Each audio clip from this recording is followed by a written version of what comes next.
ನಮಸ್ಕಾರ ವೀಕ್ಷಕರೇ. ಇಂದು ಫೆಬ್ರವರಿ 4 ವಿಶ್ವದಾದ್ಯಂತ ಎಲ್ಲೆಡೆ ಜಾಗತಿಕ ಕ್ಯಾನ್ಸರ್ ದಿನಾಚರಣೆಯನ್ನು ಆಚರಿಸ್ತಾ ಇದ್ದೀವಿ. ಕ್ಯಾನ್ಸರ್ ಅಂದಾಕ್ಷಣ ಒಮ್ಮೆಲೆ ಒಂದು ರೀತಿಯ ಆತಂಕ ಉಂಟಾಗೋದು ಸಹಜ. ಆದರೆ ಏನು ಮಾಡೋದು? ಪರಿಸ್ಥಿತಿ ಹೇಗಿದೆ ಅಂದರೆ ಈ ರೋಗ ಅಷ್ಟೇ ಗಂಭೀರವಾದದ್ದು.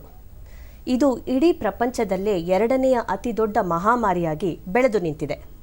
ಆದರೆ ಸಂತೋಷ ಪಡೋ ವಿಚಾರ ಏನು ಅಂತ ಅಂದರೆ ಇಂದಿನ ಆಧುನಿಕ ತಂತ್ರಜ್ಞಾನ ಹಾಗೂ ಬಹಳಷ್ಟು ಪರಿಣತಿಯನ್ನು ಇರೋ ವೈದ್ಯರುಗಳಿದ್ದಾರೆ. ಹಾಗಿರೋದ್ರಿಂದ ಎಷ್ಟೋ ಥರ ಕ್ಯಾನ್ಸರ್ಗಳಿಗೆ ಗುಣಮುಖ ಆಗೋ ಸಾಧ್ಯತೆಗಳು ಅತಿ ಹೆಚ್ಚಾಗಿವೆ. ಇದೆಲ್ಲದರ ಬಗ್ಗೆ ಅರಿವನ್ನು ಮೂಡಿಸೋದಕ್ಕಾಗೇ ಇಡೀ ಪ್ರಪಂಚದಾದ್ಯಂತ ಫೆಬ್ರವರಿ 4 ವಿಶ್ವ ಕ್ಯಾನ್ಸರ್ ದಿನ ಅಂತ ಹೇಳಿ ಆಚರಿಸ್ತಾ ಬರ್ತಾ ಇದ್ದಾರೆ. ಇನ್ನು ಭಾರತ ದೇಶದಲ್ಲಿ ಕ್ಯಾನ್ಸರ್ನ ಪರಿಸ್ಥಿತಿ ಹೇಗಿದೆ, ಈ ವಿಶ್ವ ಕ್ಯಾನ್ಸರ್ ದಿನಾಚರಣೆಯ ಉದ್ದೇಶ ಏನು, ಇದರ ಹಿನ್ನೆಲೆ ಏನು, ಇದೆಲ್ಲದರ ಬಗ್ಗೆ ಹೆಚ್ಚಿನ ಮಾಹಿತಿಯನ್ನು ನೀಡೋದಕ್ಕೆ ನಿಮ್ಮೊಂದಿಗಿದ್ದಾರೆ ಕಿದ್ವಾಯ್ ಮೆಮೋರಿಯಲ್ ಆಸ್ಪತ್ರೆಯ ಹಿರಿಯ ವೈದ್ಯರಾದ ಡಾಕ್ಟರ್ ಸಿ ರಮೇಶ್ ರವರು. ಡಾಕ್ಟರ್, ಕಾರ್ಯಕ್ರಮಕ್ಕೆ ಆತ್ಮೀಯವಾದ ಸ್ವಾಗತ. ವೀಕ್ಷಕರೇ, ಡಾಕ್ಟರ್ ರಮೇಶ್ ರವರು ಡಿಪಾರ್ಟ್ಮೆಂಟ್ ಆಫ್ ಎಪಿಡೆಮಿಯಾಲಜಿ ಆ್ಯಂಡ್ ಬಯೋಸ್ಟ್ಯಾಟಿಸ್ಟಿಕ್ಸ್ ಈ ವಿಭಾಗದಲ್ಲಿ ಪ್ರಾಧ್ಯಾಪಕರಾಗಿ ತಮ್ಮ ಸೇವೆಯನ್ನು ನಿರ್ವಹಿಸ್ತಾ ಇದ್ದಾರೆ. ನಿಮ್ಮ ಯಾವುದೇ ಪ್ರಶ್ನೆಗಳಿದ್ದಲ್ಲಿ ಕ್ಯಾನ್ಸರ್ಗೆ ಸಂಬಂಧಪಟ್ಟ ಪ್ರಶ್ನೆಗಳನ್ನು ದಯವಿಟ್ಟು ನೀವು ಕರೆ ಮಾಡಿ ಫೋನ್ ಮೂಲಕ ಡಾಕ್ಟರಿಂದ ಸಲಹೆಗಳನ್ನು ಪಡ್ಕೊಳ್ಬೋದು. ಇದು ನಡೆಯುವಾಗ ನನ್ನ ಕೆಲವು ಪ್ರಶ್ನೆಗಳಿದೆ ಡಾಕ್ಟರ್. ಮತ್ತೊಮ್ಮೆ ನಿಮಗೆ ಸ್ವಾಗತವನ್ನು ಕೋರ್ತಾ ನಾನು ನಿಮ್ಮನ್ನು ಈ ಪ್ರಶ್ನೆ ಕೇಳೋದಕ್ಕೆ ಇಷ್ಟಪಡ್ತೀನಿ. ಭಾರತದಲ್ಲಿ ಡಾಕ್ಟರ್ ಯಾವ ರೀತಿಯ ಕ್ಯಾನ್ಸರ್ಗಳು ಅತಿ ಹೆಚ್ಚಾಗಿ ಕಾಣುತ್ತೆ? ಅದಕ್ಕೆ ಯಾವುದಾದ್ರೂ ಒಂದು ಮುಖ್ಯವಾದ ಕಾರಣ ಇದೆಯಾ? ಇದ್ರ ಬಗ್ಗೆ ಏನು ಹೇಳ್ತೀರಾ?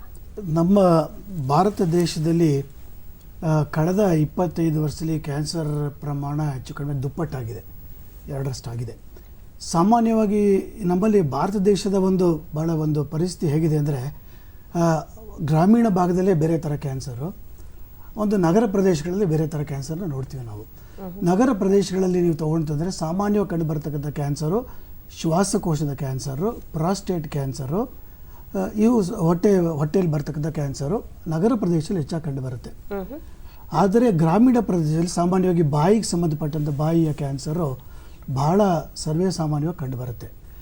ಹೆಂಗಸರಲ್ಲಿ ನಗರ ಪ್ರದೇಶದಲ್ಲಿ ಸ್ತನದ ಕ್ಯಾನ್ಸರು ಹಾಗೂ ಗರ್ಭದ ಕರುಳಿನ ಕ್ಯಾನ್ಸರು ಸಾಮಾನ್ಯವಾಗಿ ಕಂಡು ಬರುತ್ತೆ.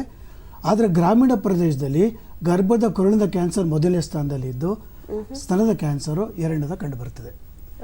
ನಮ್ಮಲ್ಲಿ ಸಾಮಾನ್ಯವಾಗಿ ಪ್ರತಿ ವರ್ಷ 14 ಲಕ್ಷ ಹೊಸ ರೋಗಿಗಳು ಸೇರ್ಪಡೆ ಆಗ್ತಾ ಇದ್ದಾರೆ. ಯಾವುದೇ ಸಮಯದಲ್ಲಿ ತೊಗೊಂಡ್ರೆ 35ರಿಂದ 40 ಲಕ್ಷ ಕ್ಯಾನ್ಸರ್ ರೋಗಿಗಳು ಇರ್ಬೋದು ಅಂತ ನಮ್ಮ ICMR ಪ್ರಕಾರ ಅಂದಾಜು ಮಾಡಲಾಗಿದೆ. ಇನ್ನು ನೀವು ಹೇಳಿದ್ರಿ ಸುಮಾರು 16 ಲಕ್ಷ ಜನ ಇದಕ್ಕೆ ಬಲಿಯಾಗ್ತಿದ್ದಾರೆ ಅಂತ. ಆದರೆ ಇದರಲ್ಲಿ ನಿಮ್ಮ ಅಂಕಿ ಅಂಶದ ಪ್ರಕಾರ ಎಷ್ಟು ಜನ ಗುಣಮುಖರಾಗ್ಬೋದು, ಎಷ್ಟು ಜನ ಸಾವಿಗೀಡಾಗ್ಬೋದು? ವಿದೇಶಗಳು ತಗೊಂಡು ಅಂದರೆ ಸಾಮಾನ್ಯವಾಗಿ ಅವರಲ್ಲಿ ಕಂಡುಬರ್ತಕ್ಕಂಥ ಕ್ಯಾನ್ಸರ್ ಪ್ರಮಾಣದಲ್ಲಿ 50% ಮಂದಿ ಗುಣಮುಖರಾಗ್ತಾರೆ. ನಮ್ಮಲ್ಲಿ ಏನಾಗಿದೆ ಅಂದರೆ ನಮ್ಮಲ್ಲಿ ಸಾಮಾನ್ಯವಾಗಿ 30ರಿಂದ 40% ಮಾತ್ರ ಗುಣಮುಖರಾಗ್ತಾರೆ. ಕಾರಣ ಏನಪ್ಪಾ ಅಂದರೆ ನಮ್ಮಲ್ಲಿ ಬರುವಾಗಲೇ ಅವರು ಬಹಳ ಹರಡಿದ ಉಲ್ಬಣ ಸ್ಥಿತಿಯಲ್ಲಿ ನಮ್ಮಲ್ಲಿ ಬರ್ತಾರೆ. Advanced stage of the disease ಅಂತ ಹೇಳ್ತೀವಿ, ಆ ಸ್ಟೇಜಲ್ಲಿ ನಮ್ಮ ಹತ್ರ ಬರ್ತಾರೆ. ಹಾಗಾಗಿ ನಾವು ಅವರಿಗೆ ಪೂರ್ತಿ ಗುಣಪಡಿಸಲಿಕ್ಕೆ ಸಾಧ್ಯ ಆಗೋದಿಲ್ಲ. ಪ್ರಾರಂಭಿಕ ಹಂತದಲ್ಲಿ ಬಂತು ಅಂದರೆ ನಮ್ಮಲ್ಲೂ ಕೂಡ ನಾವು 60ರಿಂದ 70% ಕ್ಯಾನ್ಸರ್ ಕಾಯಿಲೆಗಳನ್ನ ಗುಣಪಡಿಸ್ಬೋದು. ಮತ್ತೆ ಈಗಾಗಲೇ ನೀವು ಹೇಳಿದ್ರಿ ನಗರ ಹಾಗೂ ಗ್ರಾಮೀಣ ಪ್ರದೇಶದಲ್ಲಿ ವಿಭಿನ್ನ ರೀತಿಯ ಕ್ಯಾನ್ಸರ್ಗಳು ಹೆಚ್ಚಾಗಿ ಕಂಡು ಬರುತ್ತೆ ಅಂತ. ಈ ರೀತಿಯ ತಾರತಮ್ಯ ಯಾಕೆ? ಅವರ ಜೀವನ ಶೈಲಿ ಏನಾದರೂ ಇರ್ಬೋದಾ? ಕ್ಯಾನ್ಸರ್ ಬರೋಕ್ಕೆ ಮುಖ್ಯವಾದ ಕಾರಣಗಳಲ್ಲಿ 2. ಕ್ಯಾನ್ಸರ್ ಬರೋದಕ್ಕೆ ಉದ್ದೇಶ ಜೀವತಂತುಗಳು, ಜೀನ್ ಅಂತ ಹೇಳ್ತೀವಿ, ಅದು ಹಾಗೂ ಪರಿಸರ, ಎನ್ವೈರನ್ಮೆಂಟು. ಇದೆರಡರ ಇಂಟರಾಕ್ಷನಿಂದ ಕ್ಯಾನ್ಸರ್ ಕಾಯಿಲೆ ಬರೋ ಸಾಧ್ಯತೆ ಇದೆ. ನಮ್ಮ ದೇಶದಲ್ಲಿ ಏನಾಗಿದೆ, 80% ಕ್ಯಾನ್ಸರು ನಮ್ಮ ಜೀವನ ಶೈಲಿ ಮೇಲೆ ಅವಲಂಬಿತವಾಗಿ ಬರ್ತಕ್ಕಂಥ ಕ್ಯಾನ್ಸರು. ಸೊ 80% ನಾವು ಲೈಫ್ ಸ್ಟೈಲ್ ರಿಲೇಟೆಡ್ ಫ್ಯಾಕ್ಟರ್ಸ್ ಅಂತ ಹೇಳ್ತೀವಿ. ಇನ್ನು 20% ಕ್ಯಾನ್ಸರ್ ಸಾಮಾನ್ಯವಾಗಿ ಮಕ್ಕಳುಗಳಲ್ಲಿ, ಚಿಕ್ಕ ಹುಟ್ಟಿದ ಮಕ್ಕಳಲ್ಲಿ ಕ್ಯಾನ್ಸರ್ ಬರುತ್ತೆ. 2% ಕ್ಯಾನ್ಸರ್ ಬರುತ್ತೆ. ಆ ಮಕ್ಕಳು ಸಿಗರೇಟ್ ಸೇದಲ್ಲ, ಮದ್ಯಪಾನ ಮಾಡೋದಿಲ್ಲ, ಯಾವ ದುಶ್ಚಟಗಳು ಇರಲ್ಲ. ಹಾಗಾಗಿ 80% ಜೀವನ ಶೈಲಿ ಮೇಲೆ ಅವಲಂಬಿತವಾಗಿ ಬರ್ತಕ್ಕಂಥ ಕ್ಯಾನ್ಸರು. ಇನ್ನು 20% ಜೆನೆಟಿಕ್ ಆಗಿ ಬರ್ಬೋದು. ಅಥವಾ ತಾಯಿ ಗರ್ಭದಲ್ಲಿರುವಾಗ ಯಾವುದೋ ಒಂದು ಔಷಧಿಗಳು ಅದು ಇದು ತಗೊಂಡು ಅದರಿಂದ ವ್ಯತ್ಯಾಸ ಆಗಿ ಜೀವತಂತುಗಳ ವ್ಯತ್ಯಾಸ ಆಗಿ ಬರಬಹುದು. ಅನುವಂಶೀಯತೆ ಸ್ವಲ್ಪ ಶೈಲಿ. ಹೌದು. ಈ ಜೀವನ ಶೈಲಿ ಅಂತ ಹೇಳಿದಾಗ ಜಡ ಜೀವನ ಶೈಲಿ ಅಥವಾ ಸೆಡೆಂಟರಿ ಲೈಫ್ ಸ್ಟೈಲ್ ಅಂತ ಏನು ಹೇಳ್ತೀವಿ, ಇದು ಒಂದು ಕಾರಣ ಅಂತ ಹೇಳ್ತೀರಾ?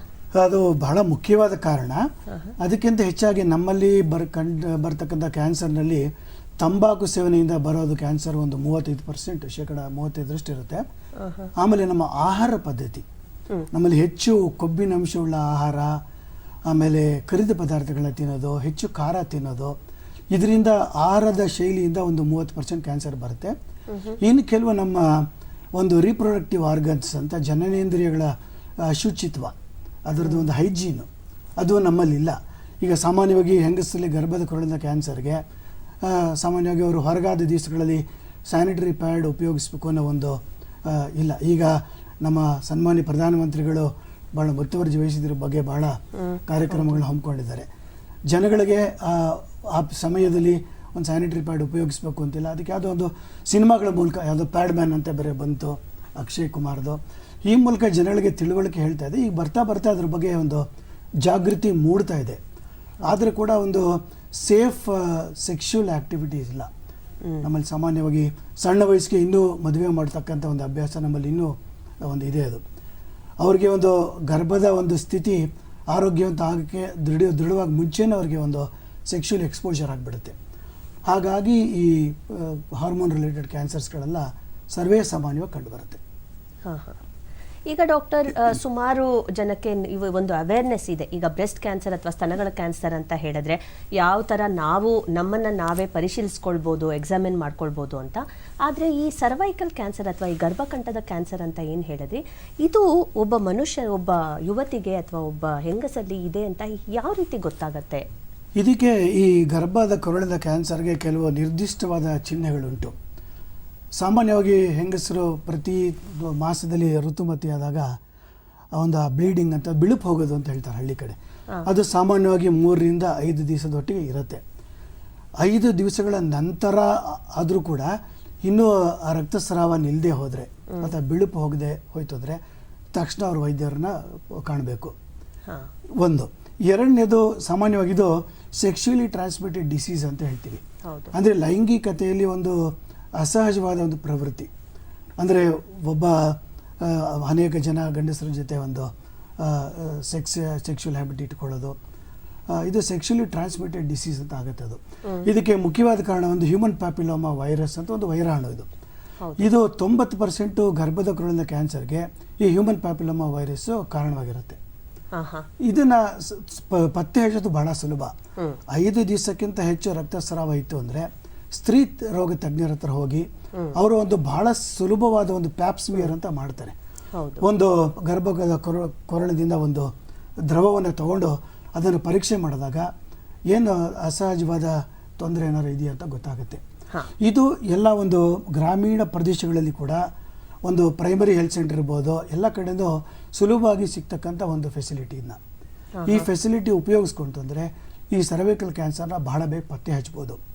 ಇನ್ನೊಂದು ಏನಪ್ಪ ಬಹಳ ಮುಖ್ಯವಾದ ವಿಷಯ ಅಂದರೆ ಈ ಗರ್ಭದ ಕೊರಳಿನ ಕ್ಯಾನ್ಸರು ಪ್ರಾಥಮಿಕ ಹಂತದಲ್ಲಿ ಪತ್ತೆ ಹಚ್ಚಿದ್ರೆ 90 ರಿಂದ 95% ಗುಣ ಆಗುತ್ತೆ. ಡಾಕ್ಟರ್, ಇದರ ಬಗ್ಗೆ ಇನ್ನೂ ನನಗೆ ಕೆಲವು ಪ್ರಶ್ನೆಗಳಿದೆ. ಈಗ ಒಂದು ಕರೆ ಇದೆ, ಧ್ರುವ ಬಾಗಲಕೋಟೆಯಿಂದ. ಅವ್ರ ಕರೆಯನ್ನು ತಗೊಳ್ಳೋಣ. ಧ್ರುವ ಅವರೇ ಮಾತಾಡಿ. ನಮಸ್ಕಾರ ಡಾಕ್ಟರ್ಗೆ ನಮಸ್ಕಾರ. ಹೇಳಿ ಧ್ರುವ. ನಮಸ್ಕಾರ. ಈಗ ಒಂದು 2-3 ಪ್ರಶ್ನೆ ಇದ್ದು, ಒಂದು ಹೆರಿಡಿಟರಿ ಫ್ಯಾಕ್ಟರ್ ಬಂದ ಒಂದು ಬರ್ತದಂತಾರ, ಇಲ್ಲ ವೈರಲ್ ಇನ್ಫೆಕ್ಷನ್ ದಿಂದ ಒಂದಂತಾರ. ಎರಡನೇದು ಡಾಕ್ಟರ್, ಫಾರಿನ್ದಾಗ ಜೆನೆಟಿಕ್ ಇಂಜಿನಿಯರಿಂಗ್ಲಿ ಕೂಡ್ಸ್ಕೊ ಇಂಥವು ಕ್ಯಾನ್ಸರ್ ಸೆಲ್ಸ್ ಆಗ್ತಾವ ಅಂತ ಹೇಳಿ ಅವ್ನು ಡಿಸ್ಟ್ರಾಯ್ ಮಾಡೋ ಆ ಟೆಕ್ನಿಕ್ ನಮ್ಮಲ್ಲಿ ಇಂಡಿಯಾದಾಗ ಬಂದದೇನು? ಮೂರನೇದು ಅಂತಂದ್ರೆ ಈ ಬ್ಲಡ್ ಕ್ಯಾನ್ಸರ್ ಅದ ಬೋನ್ ಮ್ಯಾರೋ ಟ್ರೀಟ್ಮೆಂಟ್ ಎಷ್ಟು ಮಟ್ಟಿಗೆ ಸಕ್ಸಸ್ಫುಲ್ ಆಗ್ತದೆ, ಎಷ್ಟು ಮಟ್ಟಿಗೆ ಒಂದು. ಆಮೇಲೆ ಕೆಲವು ಬಂದ ಕ್ಯಾನ್ಸರ್ ಕೆಲವು ಭಾಳ ರ್ಯಾಪಿಡ್ ಕ್ವಿಕ್ ಆಗಿಬಿಡ್ತದೆ, 3-4 ತಿಂಗಳ ಸಾಯ್ತಾರೆ, ಕೆಲವು ಸ್ಲೋ 4-5 ವರ್ಷ ಬದುಕ್ತಾರೆ. ಈ ರೀತಿ ಯಾಕೆ ಅಂತ ಸುಮಾರು 3-4 ಪ್ರಶ್ನೆ ಕೇಳಿದ್ದಾರೆ. ಒಂದು ಜೆನೆಟಿಕ್ ಇಂಜಿನಿಯರಿಂಗ್ ಬಗ್ಗೆ. ಮೊದಲನೇದು ಪ್ರಶ್ನೆ ನೀವು ಕೇಳಿದಾಗೆ ಕ್ಯಾನ್ಸರು ಆನುವಂಶಿಕವಾಗಿ ಬರುತ್ತಾ ಅಂತ ನೀವು ಕೇಳ್ತಾ ಇದ್ದೀರಿ. ಸಾಮಾನ್ಯವಾಗಿ ಮನೆಯೊಳಗೆ ಯಾವುದಾದ್ರೂ ಒಂದು ರಕ್ತ ಸಂಬಂಧಿಗೆ ಕ್ಯಾನ್ಸರ್ ಕಾಯಿಲೆ ಇತ್ತು ಅಂದರೆ ಆ ಕುಟುಂಬದಲ್ಲಿ ಮತ್ತೊಬ್ಬ ಸ್ತ್ರೀಗೆ ಸ್ತನದ ಕ್ಯಾನ್ಸರು ಅಥವಾ ಕೆಲವು ಹಾರ್ಮೋನ್ ಮೇಲೆ ರಿಲೇಟ್ ಆಗಿರೋಂಥ ಕ್ಯಾನ್ಸರು ಬರ್ತಕ್ಕಂಥ ಸಾಧ್ಯತೆ 20% ಹೆಚ್ಚಾಗಿರುತ್ತೆ, 10-20%. ಹಾಗೆ ಅಂದ ತಕ್ಷಣ ಮನೇಲಿ ಯಾರಿಗಾರು ಕ್ಯಾನ್ಸರ್ ಇದೆ, ನಮ್ಮ ಕ್ಯಾನ್ಸರ್ ಬರಲೇಬೇಕು ಅನ್ನೋ ಒಂದು ಭಯ ಬೇಡ. ಅಥವಾ ನಮ್ಮ ಮನೇಲಿ ಯಾರಿಗೂ ಕ್ಯಾನ್ಸರ್ ಇಲ್ಲ ಅಂದರೆ ನಮ್ಮಲ್ಲಿ ಯಾರಿಗೂ ಇಲ್ಲ, ನಮಗೆ ಬರಲ್ಲ ಅನ್ನೋ ಒಂದು ಉಡಾಫೆ ಇದು ಬೇಕಾಗಿದೆ. ಸೊ ಗಾಬರಿ ಬೀಳೋ ಅವಶ್ಯಕತೆ ಇಲ್ಲ. ಅಂಥವರು ಉತ್ತಮವಾದ ಒಂದು ಜೀವನ ಶೈಲಿಯನ್ನು ಅಳವಡಿಸ್ಕೊಂಡು ಅಂದರೆ ಕ್ಯಾನ್ಸರ್ ಬರೋದನ್ನು ತಡೆಗಟ್ಬೋದು. ಎರಡನೇದಾಗಿ ಜೆನೆಟಿಕ್ ಇಂಜಿನಿಯರಿಂಗ್ ಬಗ್ಗೆ ಇತ್ತೀಚೆಗೆ ನಮ್ಮ ದೇಶದಲ್ಲೂ ಕೂಡ ಈ ಜೆನೆಟಿಕ್ ಆಗಿ ಪರೀಕ್ಷೆ ಮಾಡಿ ಕ್ಯಾನ್ಸರ್ ಬರೋ ಸಾಧ್ಯತೆ ಇದೆಯೋ ಇಲ್ವೋ ಅನ್ನೋದು ಕೆಲವು ಕ್ಯಾನ್ಸರ್ಗಳಿಗೆ ಮಾತ್ರ ನಿರ್ದಿಷ್ಟವಾಗಿ ಹೇಳ್ಬೋದು. ಈಗ ಜೀನೋಮಿಕ್ಸ್ ಅಂತ ಹೇಳ್ತಾರೆ. ಅದನ್ನು ಪರೀಕ್ಷೆ ಮಾಡಿ ಕ್ಯಾನ್ಸರ್ ಕಣಗಳನ್ನ ತಗೊಂಡು ಅದನ್ನು ಪರೀಕ್ಷೆ ಮಾಡಿ ಈ ಒಂದು ವ್ಯಕ್ತಿಗೆ ಕ್ಯಾನ್ಸರ್ ಬರೋ ಸಾಧ್ಯತೆ ಹೆಚ್ಚಿದೆಯಾ ಇಲ್ವಾ ಅಂತ ನಾವೇಳಿ ಒಂದು ರಿಸ್ಕ್ ಗ್ರೂಪ್ ಅಂತ ಮಾಡ್ಬೋದು.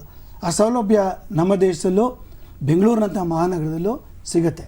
ಇದು ಸ್ವಲ್ಪ ದುಬಾರಿ ಪರೀಕ್ಷೆ, ಆದರೂ ಕೂಡ ಈ ಪರೀಕ್ಷೆ ಸೌಲಭ್ಯ ಇದೆ, ಅದು ಹೇಳಬಲ್ಲೆ.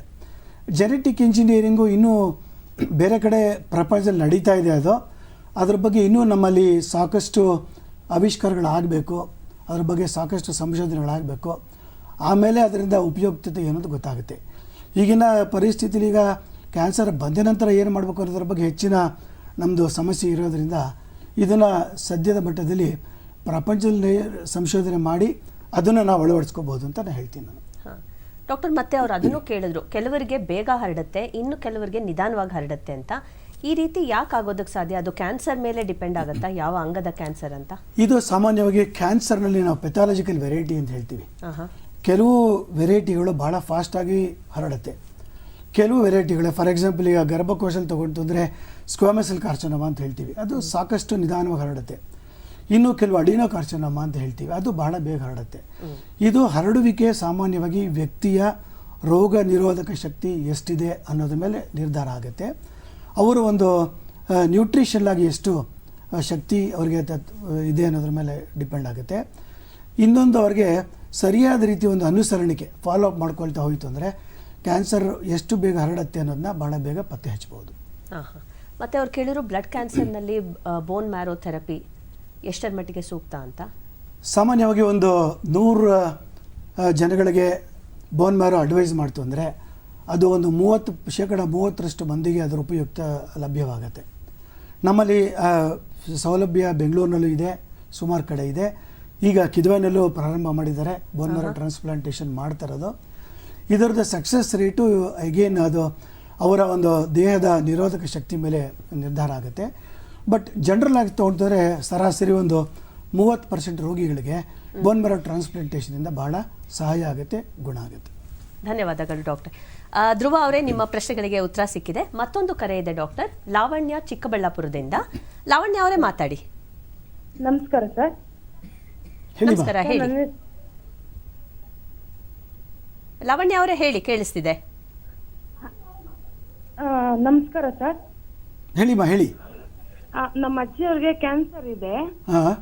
ಅವರು ಅಕ್ಕ ತಂಗಿರಿಗೆಲ್ಲ ಕ್ಯಾನ್ಸರ್. ಒಬ್ಬರು ಗರ್ಭಕೋಶ ಕ್ಯಾನ್ಸರ್ ಇತ್ತು, ಒಬ್ಬರಿಗೆ ಬಾಯಿ ಕ್ಯಾನ್ಸರ್ ಇತ್ತು, ಮತ್ತೆ ಈಗ ಇವ್ರಿಗೂ ಬಾಯಿ ಕ್ಯಾನ್ಸರ್ ಆಗಿ ಸರ್ಜರಿ ಆಗಿದೆ. ಈಗ ಮತ್ತೆ ಮನೆಯಲ್ಲಿ ಯಾರಿಗಾದ್ರೂ ಪ್ರಾಬ್ಲಮ್ ಇರುತ್ತೆ? ಸಾಮಾನ್ಯವಾಗಿ ಏನಾದ್ರೂ ಅಂದ್ರೆ ನಮ್ಮ ಫ್ಯಾಮಿಲಿಯಲ್ಲಿ ಮತ್ತೆ ನಮ್ಮ ತಾಯಿ ಒಬ್ಬರೇ ಇರೋದು, ಅವ್ರ ಮೊಮ್ಮಗಳು ನಾನು ಮಾತಾಡೋದು. ಓಕೆ. ಈಗ ನಮ್ಗೇನಾದ್ರೂ ಪ್ರಾಬ್ಲಮ್ ಬರುತ್ತಾ ಮುಂದಕ್ಕೆ ಅಂತ ಕೇಳ. ಇದು ಒಳ್ಳೆ ಪ್ರಶ್ನೆ ಕೇಳಿದ್ರೆ ನೀವು. ಸಾಮಾನ್ಯವಾಗಿ ಹಾರ್ಮೋನ್ ಮೇಲೆ ಅವಲಂಬಿತ ಆಗಿರೋ ಕ್ಯಾನ್ಸರ್ ಮಾತ್ರ ಒಬ್ಬರಿಂದ ಒಬ್ಬರಿಗೆ ಬರೋಕ್ಕೆ ಸಾಧ್ಯ. ಈಗ ಸ್ತನದ ಕ್ಯಾನ್ಸರು ಅಥವಾ ಅಂಡಾಶಯದ ಕ್ಯಾನ್ಸರು, ಇದು ಈ ಕೆಲವು ಕ್ಯಾನ್ಸರ್ಗಳು ಮನೇಲಿ ಯಾರಿಗಾರು ಒಬ್ಬರಿಗಿದ್ರೆ ಇನ್ನೊಬ್ರಿಗೆ ಬರೋ ಸಾಧ್ಯತೆ ಹೆಚ್ಚಾಗಿರುತ್ತೆ. ಆದರೆ ನೀವು ಹೇಳ್ತಿರೋದು ಬಾಯಿಯ ಕ್ಯಾನ್ಸರ್, ಹೊಟ್ಟೆ ಕ್ಯಾನ್ಸರು, ಇದು ಒಂದಕ್ಕೊಂದಕ್ಕೆ ಸಂಬಂಧ ಇಲ್ಲ. ಬಹುಶಃ ನಿಮ್ಮ ಕುಟುಂಬದಲ್ಲಿ ಯಾವುದೋ ಒಂದು ಜೀವನ ಶೈಲಿಯಲ್ಲಿ ಏನೋ ಒಂದು ವ್ಯತ್ಯಾಸ ಆಗಿ ಆ ಜೀವನ ಶೈಲಿಯಿಂದ ಬಂದಿರೋ ಸಾಧ್ಯತೆ ಇದೆ. ಬಟ್ ನಿಮ್ಮ ಬಾಯಿ ಕ್ಯಾನ್ಸರ್ಗೆ, ಹೊಟ್ಟೆ ಕ್ಯಾನ್ಸರ್ಗೆ ಯಾವುದೇ ರೀತಿಯ ಸಂಬಂಧಗಳು ಹೆಚ್ಚು ಕಂಡು ಬರೋದಿಲ್ಲ. ನೀವು ಅದರಿಂದ ಏನೋದ್ರ ಬಗ್ಗೆ ಭಾಳ ಗಾಬರಿ ಬೀಳೋ ಅವಶ್ಯಕತೆ ಇಲ್ಲ. ನಿಮ್ಮ ಆಹಾರ ಸೇವನೆಯಲ್ಲಿ ಒಳ್ಳೆಯ ಆರೋಗ್ಯಕರವಾದ ಆಹಾರ ತಗೊಂಡು ನಿಮ್ಮ ಜೀವನ ಶೈಲಿನ ಬದಲಾಯಿಸ್ಕೊಂಡು ಚೆನ್ನಾಗಿತ್ತು ಅಂದರೆ ನಿಮಗೆ ಕ್ಯಾನ್ಸರ್ ಖಂಡಿತ ಬರೋದಿಲ್ಲ. ಧನ್ಯವಾದಗಳು ಡಾಕ್ಟರ್. ಡಾಕ್ಟರ್, ನಾವು ಹ್ಯೂಮನ್ ಪ್ಯಾಪಿಲೋಮಾ ವೈರಸ್ ಬಗ್ಗೆ ಮಾತಾಡ್ತಿದ್ವಿ. ಈಗ ಈ HPV ವ್ಯಾಕ್ಸಿನ್ ಇದರ ಬಗ್ಗೆ ನಮ್ಮ ವೀಕ್ಷಕರಿಗೆ ಸ್ವಲ್ಪ ಮಾಹಿತಿಯನ್ನು ನೀಡೋದಕ್ಕಾಗತ್ತಾ? ಯಾವ ವಯಸ್ಸಿನಲ್ಲಿ ತಗೊಳ್ಬೇಕು, ಪ್ರಯೋಜನ ಏನು?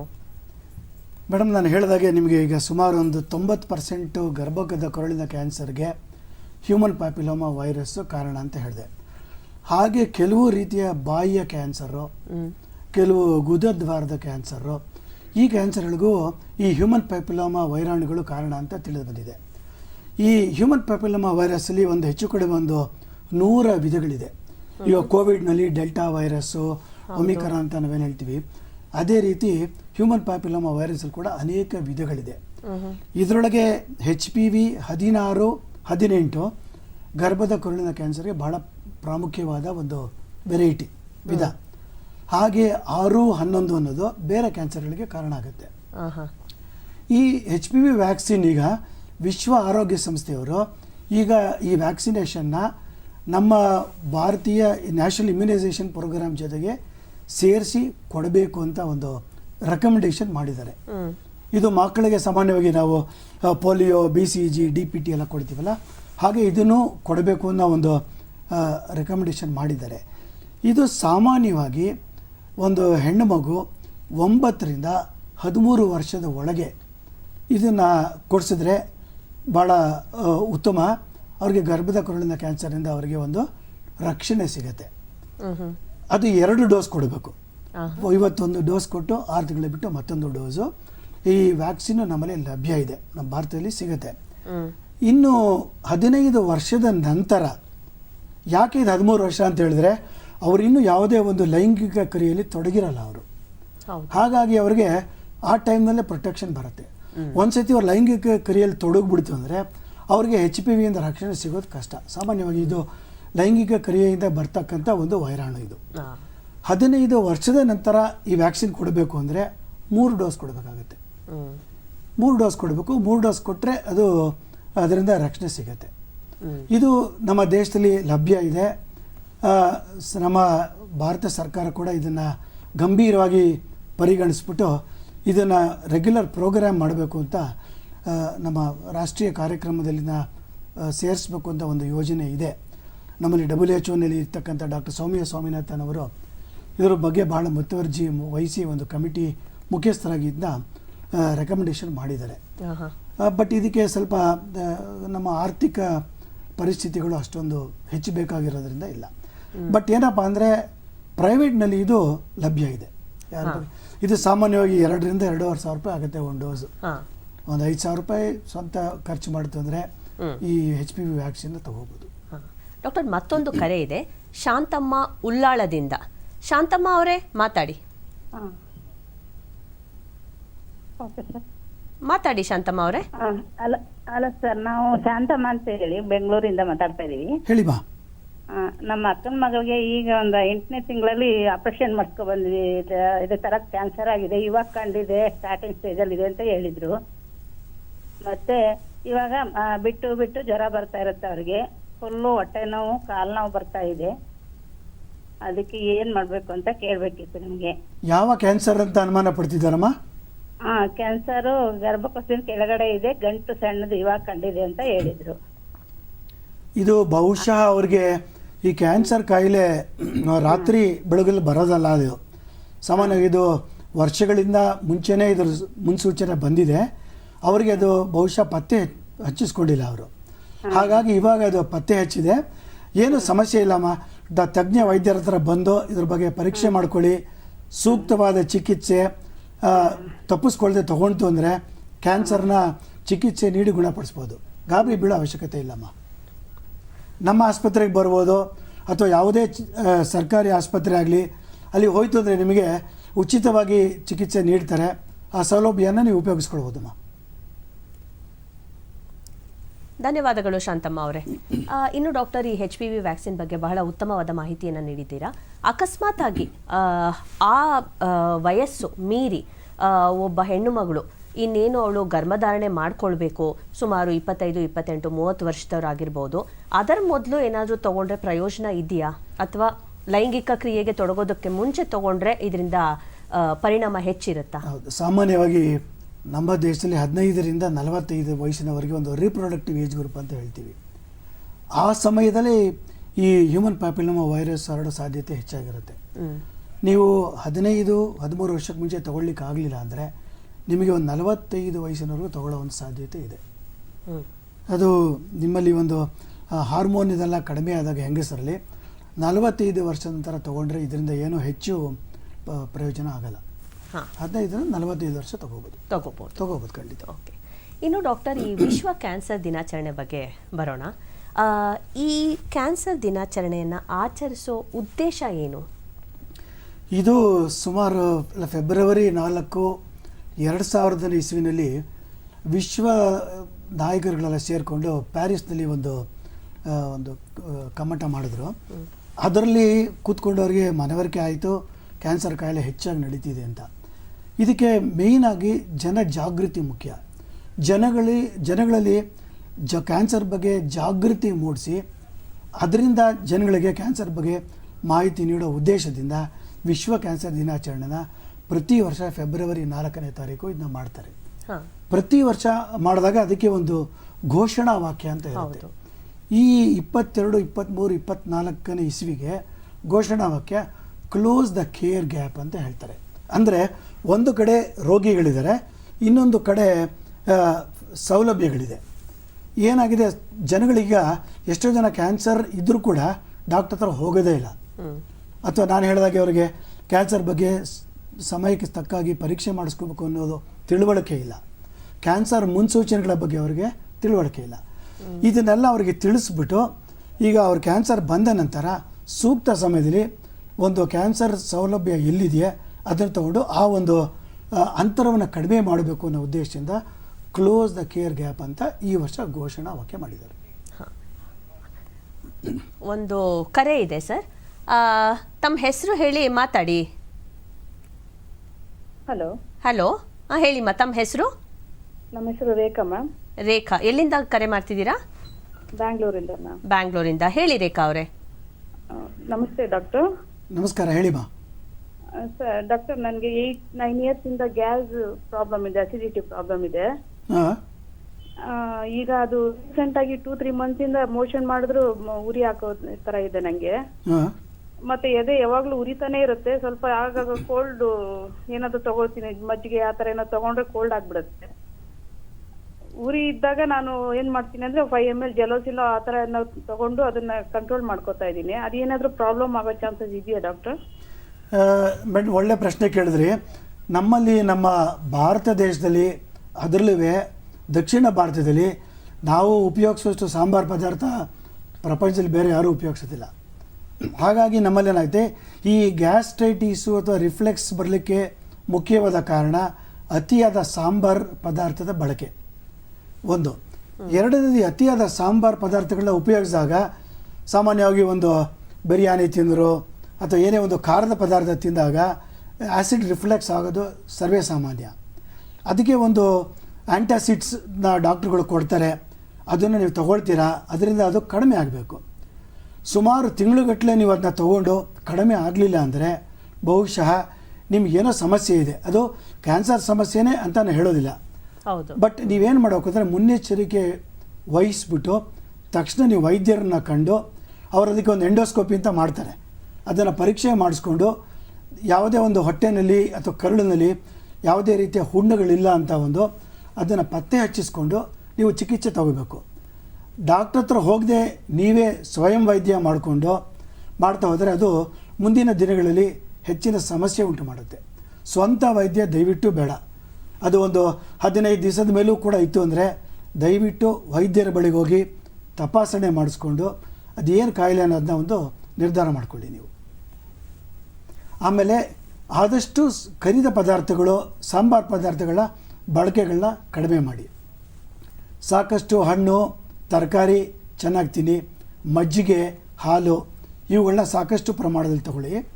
ಖಾರ ಪದಾರ್ಥಗಳನ್ನ ಕಡಿಮೆ ಮಾಡಿ ಅಷ್ಟೇ.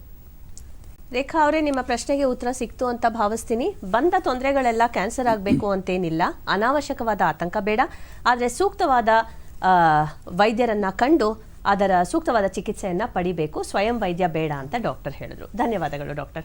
ಡಾಕ್ಟರ್, ಈಗ ನೀವು ಈ ಕ್ಲೋಸ್ ದ ಕೇರ್ ಗ್ಯಾಪ್ ಇದ್ರ ಬಗ್ಗೆ ಮಾತಾಡ್ತಿದ್ರಿ. ಈ ವರ್ಷದ ಸ್ಲೋಗನ್ ಅಥವಾ ಈ ವರ್ಷದ ಉದ್ದೇಶ ಸೊ ನೀವು ಹೇಳೋದು ಒಬ್ಬ ಸಾಮಾನ್ಯ ಮನುಷ್ಯ ಆಗಿರಬಹುದು, ಅವರ ಆರ್ಥಿಕ ಸ್ಥಿತಿ ಏನೇ ಇದ್ರೂ ಸಹ ಸವಲತ್ತುಗಳು ಸೌಕರ್ಯಗಳು ಯಾವುದೇ ತಾರತಮ್ಯ ಇಲ್ಲದೆ ಒಂದು ಈಕ್ವಲ್ ರೈಟ್ಸ್ ಥರ ಸಿಗಬೇಕು ಅಂತ ಹೇಳ್ತೀರಾ? ಹೌದು, ಕ್ಯಾನ್ಸರ್ ಈಕ್ವಿಟಿ ಇನ್ ಕ್ಯಾನ್ಸರ್ ಕೇರ್ ಅಂತ ನಾವು ಹೇಳ್ತೀವಿ. ಈಗ ನಮ್ಮ ಸನ್ಮಾನ್ಯ ಪ್ರಧಾನಮಂತ್ರಿಗಳ ಒಂದು ಆಯುಷ್ಮಾನ್ ಭಾರತ್ ಆರೋಗ್ಯ ಕರ್ನಾಟಕದ ಒಂದು ಯೋಜನೆಯಲ್ಲಿ ಎಲ್ಲ ಬಡತನ ರೇಖೆ ಇಂದ ಕೆಳಗಿರೋರಿಗೆಲ್ಲರಿಗೂ 5 ಲಕ್ಷದವರೆಗೆ ಉಚಿತವಾದ ಚಿಕಿತ್ಸೆ ನಡೆಯುತ್ತೆ. ನಮ್ಮ ಕಿದ್ವಾಯಿ ಆಸ್ಪತ್ರೆಯಲ್ಲಿ ಬರ್ತಕ್ಕಂಥ ರೋಗಿಗಳಲ್ಲಿ 80% ರೋಗಿಗಳಿಗೆ ನಾವು ಉಚಿತವಾದ ಚಿಕಿತ್ಸೆ ನೀಡ್ತಾ ಇದ್ದೀವಿ. ಅದರಿಂದ ಕ್ಯಾನ್ಸರ್ ಬಂತು ಅಂದರೆ ನಮಗೆ ದುಡ್ಡಿಲ್ಲ, ನಮ್ಮ ಜೀವನ ಮುಗಿದೋಯ್ತು ಅನ್ನೋ ಒಂದು ಯೋಚನೆ ಬೇಡ. ಯಾವುದೇ ಸರ್ಕಾರಿ ಆಸ್ಪತ್ರೆ ಜೊತೆಗೆ ಅನೇಕ ಖಾಸಗಿ ಆಸ್ಪತ್ರೆಗಳಲ್ಲಿ ಕೂಡ ಈ ABARK ಆಯುಷ್ಮಾನ್ ಭಾರತ್ ಆರೋಗ್ಯ ಕರ್ನಾಟಕ ಒಂದು ಯೋಜನೆಯಡಿ ಉಚಿತವಾದ ಚಿಕಿತ್ಸೆ ಖಂಡಿತ ಸಿಗುತ್ತೆ. ಕ್ಯಾಶ್ಲೆಸ್ ಫೆಸಿಲಿಟಿ, ನೀವು ಜೋಬನಲ್ಲಿ 10 ರೂಪಾಯಿ ಇಲ್ಲದೆ ಕೂಡ ಹೋಗ್ಬಿಟ್ಟು ನೀವು ನಿಮ್ಮ ಕ್ಯಾನ್ಸರ್ ಕಾಯಿಲೆಗೆ ಚಿಕಿತ್ಸೆಯನ್ನು ಪಡಿಬೋದು. ಅದನ್ನು ದಯವಿಟ್ಟು ಅರ್ಥ ಮಾಡಿಕೊಂಡು, ನಾವು ಕ್ಯಾನ್ಸರ್ ಬಂತು ಅಂದರೆ ಅಯ್ಯೋ ಹೋದರೆ ದುಡ್ಡು ಖರ್ಚಾಗುತ್ತೆ ಅನ್ನೋ ಯೋಚನೆ ಬೇಡ.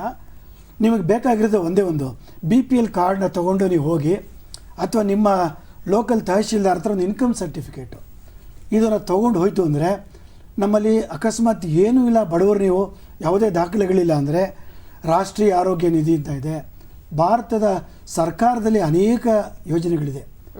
ಅನೇಕ ಯೋಜನೆಗಳ ಅಡಿಯಲ್ಲಿ ನಿಮಗೆ ಉಚಿತವಾಗಿ ಅತ್ಯಾಧುನಿಕ ಚಿಕಿತ್ಸೆಗಳನ್ನ ಖಂಡಿತವಾಗ್ಲೂ ನಿಮಗೆ ಸಿಗುತ್ತೆ. ಅದನ್ನು ಉಪಯೋಗಿಸ್ಕೋಬೋದು ನೀವು. ಹಾಗಾಗಿ ಸೌಲಭ್ಯಗಳಿದೆ, ಸೌಲಭ್ಯಗಳನ್ನ ಉಪಯೋಗಿಸ್ಕೊಳ್ಳೋಕ್ಕೆ ನಿಮಗೆ ನಾವು ಉತ್ತೇಜನ ಕೊಡಬೇಕು ಅನ್ನೋದೇ ಈ ಒಂದು ಘೋಷಣೆಯ ಮುಖ್ಯ ಉದ್ದೇಶ. ಬಹಳ ಉತ್ತಮವಾದ ನೀವು ವಿಚಾರವನ್ನು ತಿಳಿಸಿದ್ದೀರಾ ಡಾಕ್ಟರ್. ಇನ್ನು ಡಾಕ್ಟರ್, ಈಗಾಗಲೇ ನಾವು ಸಾಕಷ್ಟು ವಿಚಾರವನ್ನು ಮಾತಾಡಿದ್ದೀವಿ. ಕೆಲವು ಕ್ಯಾನ್ಸರ್ಗಳನ್ನ ನಾವು ಪ್ರಾಥಮಿಕ ಘಟ್ಟದಲ್ಲೇ ಹೇಗೆ ಕಂಡುಹಿಡಿಯಬಹುದು ಅಂತ. ಇನ್ನು ಕೆಲವರು ಇರ್ತಾರೆ, ಅವ್ರಿಗೆ ಯಾವುದೇ ರೀತಿಯ ಒಂದು ದುರಭ್ಯಾಸಗಳಿರೋದಿಲ್ಲ, ಮದ್ಯಪಾನ ಧೂಮಪಾನ ಇರೋದಿಲ್ಲ, ಅಥವಾ ಒಂದು ಒಳ್ಳೆಯ ಸಮತೋಲನವಾದ ಜೀವನ ಶೈಲಿಯನ್ನು ನಡೆಸ್ಕೊಳ್ತಾ ಬರ್ತಿರ್ತಾರೆ. ಅಂಥವರಿಗೆ ಪ್ರಾಥಮಿಕ ಘಟ್ಟದಲ್ಲೇ ಕ್ಯಾನ್ಸರ್ ಆಗಿರಬಹುದು ಅಂತ ತಿಳ್ಕೊಳ್ಳೋದಕ್ಕೆ ಯಾವ ರೀತಿಯ ಒಂದು ಸ್ಕ್ರೀನಿಂಗ್ ಟೆಸ್ಟ್ ಅಥವಾ ಒಂದು ಲ್ಯಾಬೊರೇಟರಿ ಟೆಸ್ಟ್ಗಳನ್ನು ಮಾಡಿಸ್ಕೊಳ್ಬೇಕಾಗತ್ತೆ? ನಮ್ಮಲ್ಲಿ ಸಾಮಾನ್ಯವಾಗಿ ಕ್ಯಾನ್ಸರ್ನ ಮುನ್ಸೂಚನೆಗಳನ್ನ ನಾವು ಜನಗಳಿಗೆ ತಿಳಿಸ್ತೀವಿ. ಈ ಚಿಹ್ನೆಗಳೆಲ್ಲ ಸೂಚನೆಗಳಿದ್ದರೆ ನಿಮಗೆ ಕ್ಯಾನ್ಸರ್ ಇದೆ ಅಂತ ಅರ್ಥ ಅಲ್ಲ. ಬಟ್ ಈಗ ಪದೇ ಪದೇ ಅಜೀರ್ಣ ಆಗೋದು, ತಿಂದ ಆಹಾರ ನುಂಗಕ್ಕಾಗದೇ ಇರೋದು, ಅಡಚಣೆ ಆಗೋದು, ಅಥವಾ ಒಂದು ದೇಹದಲ್ಲಿ ಯಾವುದೇ ಭಾಗದಲ್ಲಿ ಒಂದು ಗಂಟು ಕಂಡು ಬರೋದು, ಅಥವಾ ಒಂದು ದೇಹದ ಚರ್ಮದ ಮೇಲೆ ಒಂದು ನರಹುಲಿ ಅಂತ ಇರ್ಬೋದು, ಮಚ್ಚೆ ಅಂತ ಇರ್ಬೋದು, ಇದು ಸಾಮಾನ್ಯವಾಗಿ ಜನಗಳಲ್ಲಿ ಒಂದು ನಂಬಿಕೆ ಉಂಟು. ಮಚ್ಚೆ ಇದೆ ಅಂದರೆ ಅದೃಷ್ಟವಂತರು ಅನ್ನೋ ಒಂದು ನಂಬಿಕೆ ಇದೆ. ಅದು ತಪ್ಪೇನಲ್ಲ. ಬಟ್ ಅದ್ರ ಪ್ರಮಾಣ ಗಾತ್ರ ಜಾಸ್ತಿ ಆಗಬಾರ್ದು. ಅದ್ರ ಪ್ರಮಾಣದಲ್ಲಿ ವ್ಯತ್ಯಾಸ ಆಯಿತು ಅಂದರೆ ತಕ್ಷಣ ಅದು ಡಾಕ್ಟರ್ ಹತ್ರ ಹೋಗಿ ಪರೀಕ್ಷೆ ಮಾಡಿಸ್ಕೊಳ್ಬೇಕು. ಆಮೇಲೆ ಯಾವುದೇ ದೇಹದ ಭಾಗದಲ್ಲಿ ಯಾವುದೇ ರೀತಿ ಸ್ರಾವಗಳಿರ್ಬೋದು. ಸ್ರಾವ ಅಂದರೆ ರಕ್ತ ಹೋಗ್ಬೋದು, ಅಥವಾ ಬಿಳುಪು ಹೋಗ್ಬೋದು, ಅಥವಾ ಸ್ತನದ ತೊಟ್ಟಿನಿಂದ ಒಂದು ದ್ರವ ಬರ್ಬೋದು, ಅಥವಾ ನಾವು ಕೆಮ್ಮಿದಾಗ ಕಫದಲ್ಲಿ ರಕ್ತ ಹೋಗ್ಬೋದು, ಅಥವಾ ನಾವು ಮಲವಿಸರ್ಜನೆ ಮಾಡಿದಾಗ ಮಲದಲ್ಲಿ ರಕ್ತ ಹೋಗ್ಬೋದು. ಈ ಥರ ಯಾವುದೇ ರಕ್ತ ಹೋಗುವ ಒಂದು ಸೂಚನೆ, ಯಾವುದೇ ಅಂಗಾಂಗಗಳಿಂದ ದ್ರವಗಳ ಸ್ರವಣೆ ಆಯಿತು ಅಂದರೆ ಆವಾಗ ಅದು ಕ್ಯಾನ್ಸರ್ ಅಂತ ನಿರ್ಧಾರ ಮಾಡೋಕ್ಕಾಗಲ್ಲ, ಪರೀಕ್ಷೆ ಮಾಡಿಸ್ಕೊಳ್ಬೇಕು. ಪ್ರಥಮ ಚಿಹ್ನೆ. ಇದಕ್ಕೆ ಕೆಲವು ಸುಲಭವಾದ ಪರೀಕ್ಷೆಗಳುಂಟು. ನಮ್ಮಲ್ಲಿ ಸರ್ವೇ ಸಾಮಾನ್ಯವಾದ ಕ್ಯಾನ್ಸರ್ಗಳು ಸ್ತನದ ಕ್ಯಾನ್ಸರು, ಗರ್ಭಕೋಶದ ಕ್ಯಾನ್ಸರು ಹಾಗೂ ಬಾಯಿಯ ಕ್ಯಾನ್ಸರು, 3 ಕ್ಯಾನ್ಸರ್ಗಳು ಭಾಳ ಸರ್ವೇ ಸಾಮಾನ್ಯ. ಇದು ನೀವು ಬಾಯಿಯ ಕ್ಯಾನ್ಸರ್ ಪತ್ತೆ ಹಚ್ಚೋಕ್ಕೆ ನಿಮ್ಮ ಮನೆಯಲ್ಲೇ ನೀವು ಸ್ವಂತ ಬಾಯಿ ಪರೀಕ್ಷೆ ಮಾಡ್ಕೋಬೋದು. ಅಂದರೆ ಒಂದು ಕನ್ನಡಿ ಮುಂದೆ ನಿಂತ್ಕೊಂಡು ನೀವು ಬಾಯಿನ ದೊಡ್ಡದಾಗಿ ತೆಗೆದು ಬಾಯಿಯೊಳಗೆ ಗಮನ ಕೊಟ್ಟಾಗ ನಿಮಗೆ ಯಾವುದೇ ರೀತಿಯ ಒಂದು ಬಿಳಿಯ ಮಚ್ಚೆ ಅಥವಾ ಕೆಂಪು ಮಚ್ಚೆ ಕಂಡು ಬಂದರೆ ಲಿಕೋಪ್ಲೇಕಿಯಾ ಅಥವಾ ಎರಿಥ್ರೋಪ್ಲೇಕಿಯಾ ಅಂತ ಹೇಳ್ತೀವಿ. ಅದು ಕಂಡು ಬಂದರೆ ನೀವು ದಂತ ವೈದ್ಯರುಗಳ ಹತ್ರ ಹೋಗಿ ಪರೀಕ್ಷೆ ಮಾಡಿಸ್ಕೊಂಡು ಅದು ಕ್ಯಾನ್ಸರ್ ಹೌದೋ ಅಲ್ವೋ ಅಂತ ಖಾತರಿಪಡಿಸ್ಕೋಬೋದು. ಒಂದು. ಎರಡನೆಯದು ಸ್ತನದ ಪರೀಕ್ಷೆ. ಸಾಮಾನ್ಯವಾಗಿ ಏನು ಮಾಡ್ತೀವಿ ಅಂದರೆ ಇದಕ್ಕೆ ನಾವು ಬ್ರೆಸ್ಟ್ ಸೆಲ್ಫ್ ಎಕ್ಸಾಮಿನೇಷನ್ ಅಂತ ಹೇಳ್ತೀವಿ. ಹೌದು. ಇದಕ್ಕೆ ನೀವೇನು ಡಾಕ್ಟರ್ ಹತ್ರ ಹೋಗಬೇಕು ಅನ್ನೋ ಒಂದು ಅವಶ್ಯಕತೆ ಇಲ್ಲ. ನಿಮ್ಮ ಋತುಚಕ್ರ ಕಳೆದ ಒಂದು 5 ದಿವಸದ ನಂತರ ನೀವು ಸ್ವಂತ ಸ್ತನದ ಪರೀಕ್ಷೆ ಮಾಡ್ಕೊಳ್ಳೋದು, ಅದು ನಿಮಗಾಗಲೇ ಈಗ ಟಿ ವಿನಲ್ಲಿ ತೋರಿಸ್ತಾ ಇದ್ದೀವಿ ಹೇಗೆ ಸ್ವಂತ ಪರೀಕ್ಷೆ ಮಾಡ್ಕೋಬೇಕು ಅಂತ. ಇದರ ಬಗ್ಗೆ ಮಾಹಿತಿ ಸುಮಾರು ದೊರಕತ್ತೆ. ಅದನ್ನು ನೀವು ಪರೀಕ್ಷೆ ಮಾಡಿಕೊಂಡು ಯಾವುದಾದರೂ ಒಂದು ಚಿಹ್ನೆಗಳು, ಅಂದರೆ ಒಂದು ಗಂಟು ಕಂಡು ಬಂದರೆ, ತೊಟ್ಟಿನಲ್ಲಿ ಸ್ರಾವ ಕಂಡು ಬಂದರೆ, ಅಥವಾ ಸ್ತನದ ಒಂದು ಬಣ್ಣದಲ್ಲಿ ಬದಲಾವಣೆ ಕಂಡು ಬಂದರೆ, ಅಥವಾ ಅಸಹಜವಾದ ಒಂದು ವ್ಯತ್ಯಾಸ ಕಂಡು ಬಂದರೆ ತಕ್ಷಣ ನೀವು ಡಾಕ್ಟರ್ ಹತ್ರ ಹೋಗಿ ಡಾಕ್ಟರ್ ಹತ್ರ ಕ್ಲಿನಿಕಲ್ ಬ್ರೆಸ್ಟ್ ಎಕ್ಸಾಮಿನೇಷನ್ ಅಂತ ಮಾಡಿಸ್ಕೋಬೋದು. ಡಾಕ್ಟರ್, ಮತ್ತೊಂದು ಕರೆ ಇದೆ, ಅದಾದ ನಂತರ ನಮ್ಮ ಚರ್ಚೆಯಿಂದ ಮುಂದುವರ್ಸೋಣ. ರಾಘವೇಂದ್ರ ಶಿವಮೊಗ್ಗದಿಂದ. ರಾಘವೇಂದ್ರ ಅವರೇ ಮಾತಾಡಿ. ಹಲೋ, ಹೇಳಿ ಸರ್, ಹೇಳಿ. ನಮಸ್ಕಾರ. ನಮಸ್ಕಾರ, ಹೇಳಿ ರಾಘವೇಂದ್ರ ಅವರೇ. ಮೇಡಮ್, ನಮ್ಮ ತಾಯಿಯವರಿಗೆ 1 ವರ್ಷದ ಹಿಂದೆ ಈ ತರ ಸೆಕೆಂಡ್ ಸ್ಟೇಜ್ ಅಂತ ಹೇಳಿ ಕ್ಯಾನ್ಸರ್ ಆಗಿತ್ತು. ಗರ್ಭಕೋಶ ಸುತ್ತ ಎಲ್ಲ ಸ್ಪ್ರೆಡ್ ಆಗಿತ್ತು. ಕಿಡ್ನಿಯಲ್ಲೇ ತೋರಿಸಿದ್ವಿ. ಹಲೋ, ಹೇಳಿ ಕೇಳಿಸ್ತಿದೆ, ಹೇಳಿ. ಅದು ಲಾಕ್ ಡೌನ್ ಟೈಮಲ್ಲಿ ನಾವು 17 ರೇಡಿಯೇಷನ್ 4 ಕೀಮೋ ಆಯ್ತು ಮೇಡಮ್. ಆಮೇಲೆ ಹೋಗ್ಲಿಲ್ಲ, ಶುಗರ್ ಜಾಸ್ತಿ ಇದೆ, ಕಮ್ಮಿ ಮಾಡ್ಕೊಂಡು ಬರ್ರಿ ಅಂತ ಹೇಳಿ. ಈಗ ಸ್ವಲ್ಪ ತೊಂದರೆ ಆಗ್ತಿದೆ, ಏನ್ ಮಾಡ್ಬೇಕು? ಈಗ ಕೋವಿಡ್ ಸಮಯದಲ್ಲಿ ಕ್ಯಾನ್ಸರ್ ಚಿಕಿತ್ಸೆಯಲ್ಲಿ ಏರುಪೇರಾಗಿರೋದು ಬಹಳ ಸಹಜ. ಈಗ ನಾವು 2000 ಮೊದಲನೇ ಅಲೆಯನ್ನೊಳಗೆ ನಮಗೆ ಬರ್ತಕ್ಕಂಥ ರೋಗಿಗಳಲ್ಲಿ 50% ಬರಲಿಲ್ಲ. ಅದು ಹಾಗನ್ಬಿಟ್ಟು ನಾವು ಕಿದ್ವಾಯಿ ಕ್ಲೋಸ್ ಮಾಡಲಿಲ್ಲ, ಬಟ್ ಜನಗಳು ಹೆದರ್ಬಿಟ್ರು. ಈಗ ಕೋವಿಡ್ ಇದೆಯಪ್ಪ, ಆಸ್ಪತ್ರೆಗೆ ಹೋಗಬೇಕು, ಕಿದ್ವಾಯಿನಲ್ಲಿ ತುಂಬ ಜನ ರೋಗಿಗಳಿರ್ತಾರೆ, ಅವರಿಂದ ನಮಗೆ ಕೋವಿಡ್ ಬಂದ್ಬಿಡುತ್ತೆ ಅನ್ನೋ ಒಂದು ಭಯದಿಂದ ಮನೆಯೊಳಗೆ ಉಳ್ಕೊಂಡ್ಬಿಟ್ಟು ಅವರಿಗೆ ಕ್ಯಾನ್ಸರು ಸಾಕಷ್ಟು ಗಣನೀಯ ಪ್ರಮಾಣದಲ್ಲಿ ಹರಡಿಬಿಟ್ಟಿದೆ. ನಮ್ಮ ಕಿದ್ವಾಯಿ ಸಂಸ್ಥೆಯಲ್ಲಿ ಯಾವುದೇ ರೋಗಿಗೆ ಕೋವಿಡ್ನಿಂದಾಗಿ ನಾವು ಯಾವುದೇ ಚಿಕಿತ್ಸೆಯನ್ನು ನಿಲ್ಲಿಸಿಲ್ಲ. ಸ್ವಲ್ಪ ಅವಾಗ ಪ್ರಾರಂಭಿಕ ಹಂತದಲ್ಲಿರೋರಿಗೆ ಫಸ್ಟು ಆಪ್ರೇಷನ್ ಮಾಡಿ ನಂತರ ರೇಡಿಯೋಥೆರಪಿ ಕೊಡಬೇಕು ಅನ್ನೋರಿಗೆ ಫಸ್ಟು ರೇಡಿಯೋಥೆರಪಿ ಕೊಟ್ಟು ನಂತರ ಪರೀಕ್ಷೆ ಮಾಡಿಸಿ ಆಪ್ರೇಷನ್ ಮಾಡಿರ್ತಕ್ಕಂಥ ಸಂದರ್ಭಗಳು ಉಂಟು. ನೀವು ಕೋವಿಡ್ ಕಡಿಮೆ ಆದ ತಕ್ಷಣ ಬಂದು ನೀವು ಪರೀಕ್ಷೆ ಮಾಡಿಸ್ಕೊಂಡಿದ್ದಿದ್ರೆ ಬಹುಶಃ ಅದು ಹರಡ್ತಿತ್ತಿಲ್ಲ. ಈಗಲೂ ಸಮಯ ಮೀರಿಲ್ಲ, ಏನು ಮಾಡಬೇಕಾಗಿಲ್ಲ. ನೀವು ಕಿದ್ವಾಯಿಗೆ ಬಂತು ಅಂದರೆ ಮೊದಲನೇ ದಿವಸ ಒಂದು ಕೋವಿಡ್ ಪರೀಕ್ಷೆ ಫ್ರೀಯಾಗಿ ಮಾಡ್ತಾರೆ ನಮ್ಮಲ್ಲೇ. ಕೋವಿಡ್ ಪರೀಕ್ಷೆ ಮಾಡಿಸ್ಕೊಂಡು ಅದು ನೆಗೆಟಿವ್ ಅಂತ ಬಂದ ತಕ್ಷಣ ನಿಮ್ಮ ಚಿಕಿತ್ಸೆಯನ್ನು ನೀವು ಮುಂದುವರಿಸ್ಕೊಂಡು ಚಿಕಿತ್ಸೆ ಪೂರ್ಣ ಪ್ರಮಾಣದಲ್ಲಿ ಪಡಿಬಹುದು. ಅದಕ್ಕೆ ಅವಕಾಶ ಉಂಟು. ಈಗಲೂ ಕಾಲ ಮೀರಿಲ್ಲ, ಬಂದು ಚಿಕಿತ್ಸೆ ಪಡೀರಿ. ಧನ್ಯವಾದಗಳು ಡಾಕ್ಟರ್. ಡಾಕ್ಟರ್, ನೀವು ಸ್ತನಗಳ ಕ್ಯಾನ್ಸರ್ ಬಗ್ಗೆ ನೀವು ಹೇಳ್ತಾ ಇದ್ದೀರಿ, ಸೆಲ್ಫ್ ಎಕ್ಸಾಮಿನೇಷನ್ ಹೇಗೆ ಮಾಡ್ಕೊಳ್ಬೋದು ಅಂತ ಸ್ಲೈಡ್ಗಳನ್ನ ಕೂಡ ತೋರಿಸಿದ್ದಾರೆ. ಹೌದು. ಸೊ ಇನ್ನು ಇದ್ರ ಬಗ್ಗೆ ಹೇಳೋದಾದರೆ, ಕ್ಯಾನ್ಸರ್, ಈಗ ನಾವು ಪ್ರಥಮ ಚಿಹ್ನೆಗಳನ್ನ ಬಗ್ಗೆ ಎಲ್ಲ ಮಾತಾಡಿದ್ವಿ. ಇನ್ನೊಂದು, ಬಹಳಷ್ಟು ಜನಕ್ಕೆ ಕ್ಯಾನ್ಸರ್ ಬಗ್ಗೆ ತಪ್ಪು ನಂಬಿಕೆಗಳಿದೆ. ಅಂದರೆ ಕ್ಯಾನ್ಸರ್ ಬಂದಾಕ್ಷಣ ನಾವು ಇರೋದಿಲ್ಲ, ಹೋಗ್ಬಿಡ್ತೀವಿ ಅನ್ನೋದೊಂದು. ಮತ್ತು ಕ್ಯಾನ್ಸರ್ ಆದವ್ರನ್ನ ಎಷ್ಟೋ ಜನ ಅವ್ರನ್ನ ಬೇರೆ ರೀತಿ ಒಳಗಡೆ ಸೇರಿಸೋದಿಲ್ಲ, ಅವರನ್ನು ಒಂದು ಇಲ್ ಟ್ರೀಟ್ ಮಾಡ್ತಾರೆ, ಒಂದು ಸ್ಟಿಗ್ಮಾ ಅದರ ಸುತ್ತಮುತ್ತ ಇದೆ. ಇದರ ಬಗ್ಗೆ ನಿಮ್ಮ ಏನು ಹೇಳ್ತೀರಾ ಸಲಹೆ? ವಿಶ್ವ ಆರೋಗ್ಯ ಸಂಸ್ಥೆಯ ಇವತ್ತಿನ ಮುಖ್ಯ ಉದ್ದೇಶನೇ ಜನಗಳಿಗೆ ಈ ಒಂದು ಮೂಢನಂಬಿಕೆಗಳನ್ನ ಅಥವಾ ಸ್ಟಿಗ್ಮಾನ ಪರಿಹರಿಸಬೇಕು ಅನ್ನೋ ಉದ್ದೇಶ. ನಾವು ಇವತ್ತು ಕಾರ್ಯಕ್ರಮ ಮಾಡಿದಿರೋ ಉದ್ದೇಶವೇ ನಿಮ್ಮಲ್ಲಿರೋ ಒಂದು ಮೂಢನಂಬಿಕೆಗಳು, ಅನುಮಾನಗಳನ್ನ ಪರಿಹಾರ ಮಾಡಬೇಕು ಅಂತಲೇ ಮಾಡ್ತಾ ಇರೋದು ನಾವು. ಹಾಗಾಗಿ ಕ್ಯಾನ್ಸರು ಒಬ್ಬರಿಂದ ಒಬ್ಬರಿಗೆ ಹರಡ್ತಕ್ಕಂಥ ಕಾಯಿಲೆ ಅಲ್ಲ. ಇದು 100ಕ್ಕೆ 100ರಷ್ಟು ಸತ್ಯವಾದ ವಿಷಯ. ಒಂದು. ಎರಡನೇದು, ಕ್ಯಾನ್ಸರ್ ಬಂತು ಅಂದರೆ ಜೀವನ ಮುಗಿದೋಯ್ತು ಅಂತ ಸುಮಾರು ಜನಗಳಿಗೆ ತಪ್ಪು ಅಭಿಪ್ರಾಯ ಇದೆ. ಇದು ಖಂಡಿತ ಇಲ್ಲ. ಇವತ್ತು ನಮ್ಮಲ್ಲೇ ಕಿದ್ವಾಯಿ ಆಸ್ಪತ್ರೆಯಲ್ಲಿ ಚಿಕಿತ್ಸೆ ಪಡೆದವರು ಕ್ಯಾನ್ಸರ್ ಇದ್ದು ಚಿಕಿತ್ಸೆ ಪಡೆದ ನಂತರ 20 ವರ್ಷ 30 ವರ್ಷ ಆದರೂ ಕೂಡ ಇನ್ನೂ ಆರೋಗ್ಯವಾಗಿ ಭಾಳ ಮಂದಿ ಇದ್ದಾರೆ. ಈಗ ಬ್ರೆಸ್ಟ್ ಕ್ಯಾನ್ಸರ್ ತೊಗೊಂಡು ಅಂದರೆ ಒಂದು 60-70% ಜನ ಗುಣಮುಖರಾಗಿ ಚೆನ್ನಾಗಿದ್ದಾರೆ ಅವರು. ನಮ್ಮಲ್ಲಿ ಸೆಲೆಬ್ರಿಟೀಸ್, ಕ್ರಿಕೆಟಲ್ಲಿ ಯುವರಾಜ್ ಸಿಂಗು ನೀವೇ ನೋಡ್ತಾ ಇದ್ದೀರಾ. ದೊಡ್ಡ ಯುವರಾಜ್ ಸಿಂಗ್ ಇದ್ದರು, ಈಗ ಸಂಜಯ್ ದತ್ತು, ಅವರಿಗೆಲ್ಲ ಬಂದು ಭಾಳ ವರ್ಷಗಳಾಯಿತು, ಆರಾಮಾಗಿದ್ದಾರೆ, ಏನು ತೊಂದರೆ ಇಲ್ಲ. ಅದರಿಂದ ಕ್ಯಾನ್ಸರ್ ಅಂದರೆ ಕಾಯಿಲೆ, ಅದು ಜನಗಳಿಗೆ ಏನಾಗ್ಬಿಟ್ಟಿದ್ದಾರೆ, ಕಾಯಿಲೆಗಿಂತ ಹೆಚ್ಚಾಗಿ ಭಯದಿಂದ ಅರ್ಧ ಜನ ಹೆದರು ಬಿಡ್ತಾರೆ. ಭಯ ಬೀಳೋ ಅವಶ್ಯಕತೆ ಇಲ್ಲ. ಪ್ರಾರಂಭಿಕ ಹಂತದಲ್ಲಿ ಪತ್ತೆ ಹಚ್ಕೊಂಡು ಸರಿಯಾದ ಚಿಕಿತ್ಸೆ ಪಡೀತು ಅಂದರೆ ಬಹುಶಃ 70ರಿಂದ 80% ಕ್ಯಾನ್ಸರು ಗುಣ ಆಗುತ್ತೆ. ಇದ್ರ ಬಗ್ಗೆ ನಿಮ್ಗೆ ಯಾವ ಅನುಮಾನನೂ ಬೇಡ. ಮನೆಯೊಳಗೆ ನಮ್ಮ ಕ್ಯಾನ್ಸರ್ ಇದೆ, ಜೊತೆಯಲ್ಲಿ ಇದ್ದರೆ ಅವರು ಕ್ಯಾನ್ಸರ್ ಬರುತ್ತೆ, ಅದು ಬಹಳ ಸುಳ್ಳು ನಂಬಿಕೆ ಇದು. ಈಗ ನನ್ನ ದೇಹದಲ್ಲಿ ಕ್ಯಾನ್ಸರ್ ಇದ್ದು ಅದು ಇನ್ನೊಬ್ಬರ ದೇಹದೊಳಗೆ ಹಾಕಿದ್ರೂ ಕೂಡ ಕ್ಯಾನ್ಸರ್ ಬರೋಲ್ಲ. ಅದಕ್ಕೆ ಆದ ಒಂದು ವಾತಾವರಣ ಬೇಕು ಅದಕ್ಕೆ. ಹಾಗಾಗಿ ಈ ಭಯಗಳನ್ನ, ಅಪನಂಬಿಕೆಗಳನ್ನ, ಮೌಢ್ಯತೆಗಳನ್ನ ಬಿಟ್ಬಿಟ್ಟು ಆಮೇಲೆ ಅಲ್ಲೇ ನಿಮ್ಮಲ್ಲೇ ಲೋಕಲಾಗಿ ಯಾರ ಹತ್ರ ಟ್ರೆಡಿಷನಲ್ ಹೀಲರ್ಸು ಅವರು ನಮ್ಮಲ್ಲಿ ಬರ್ತಾರೆ, ಹೋಗಿ ಅದನ್ನ ಸುಡಿಸ್ಕೊಂಡು ಅದಕ್ಕೆ ಬರೆ ಹಾಕಿಸ್ಕೊಂಡು ನಮ್ಮಲ್ಲಿ ಸಾವಿರಾರು ಜನ ರೋಗಿಗಳ ಥರ ಬರ್ತಾರೆ. ದಯವಿಟ್ಟು ನಮ್ಮ ಕಳಕಳಿಯ ಮನವಿ ಏನಪ್ಪ ಅಂದರೆ, ಯಾವುದೇ ಚಿಹ್ನೆಗಳು ನಿಮಗೆ ಕಂಡು ಬಂದರೆ ದಯವಿಟ್ಟು ತಜ್ಞ ವೈದ್ಯರುಗಳ ಹತ್ರ ಹೋಗಿ ಪರೀಕ್ಷೆ ಮಾಡಿಸ್ಕೊಂಡು ಸೂಕ್ತವಾದ ಸಮಯದಲ್ಲಿ ಚಿಕಿತ್ಸೆ ತೊಗೊಂಡ್ರೆ ನಿಮಗೆ ಕ್ಯಾನ್ಸರ್ ಕಾಯಿಲೆ ಗುಣ ಆಗುತ್ತೆ ಅನ್ನೋದ್ರಲ್ಲಿ ಯಾವುದೇ ಅಪನಂಬಿಕೆ ಬೇಡ. ಮತ್ತೊಂದು ಕರೆ ಇದೆ ಡಾಕ್ಟರ್. ಸುಶೀಲಾ ಮೈಸೂರಿಂದ. ಸುಶೀಲಾ ಅವರೇ ಮಾತಾಡಿ. ಮೇಡಮ್ ಹೇಳಿ ಸುಶೀಲಾ ಅವರೇ, ನಿಮ್ಮ ಪ್ರಶ್ನೆ ಹೇಳಿ. ಮೇಡಮ್, ನಮ್ಮ ಅಮ್ಮನ್ಗೆ ಗುದದ್ವಾರದಲ್ಲಿ ಕ್ಯಾನ್ಸರ್ ಆಗಿದೆ.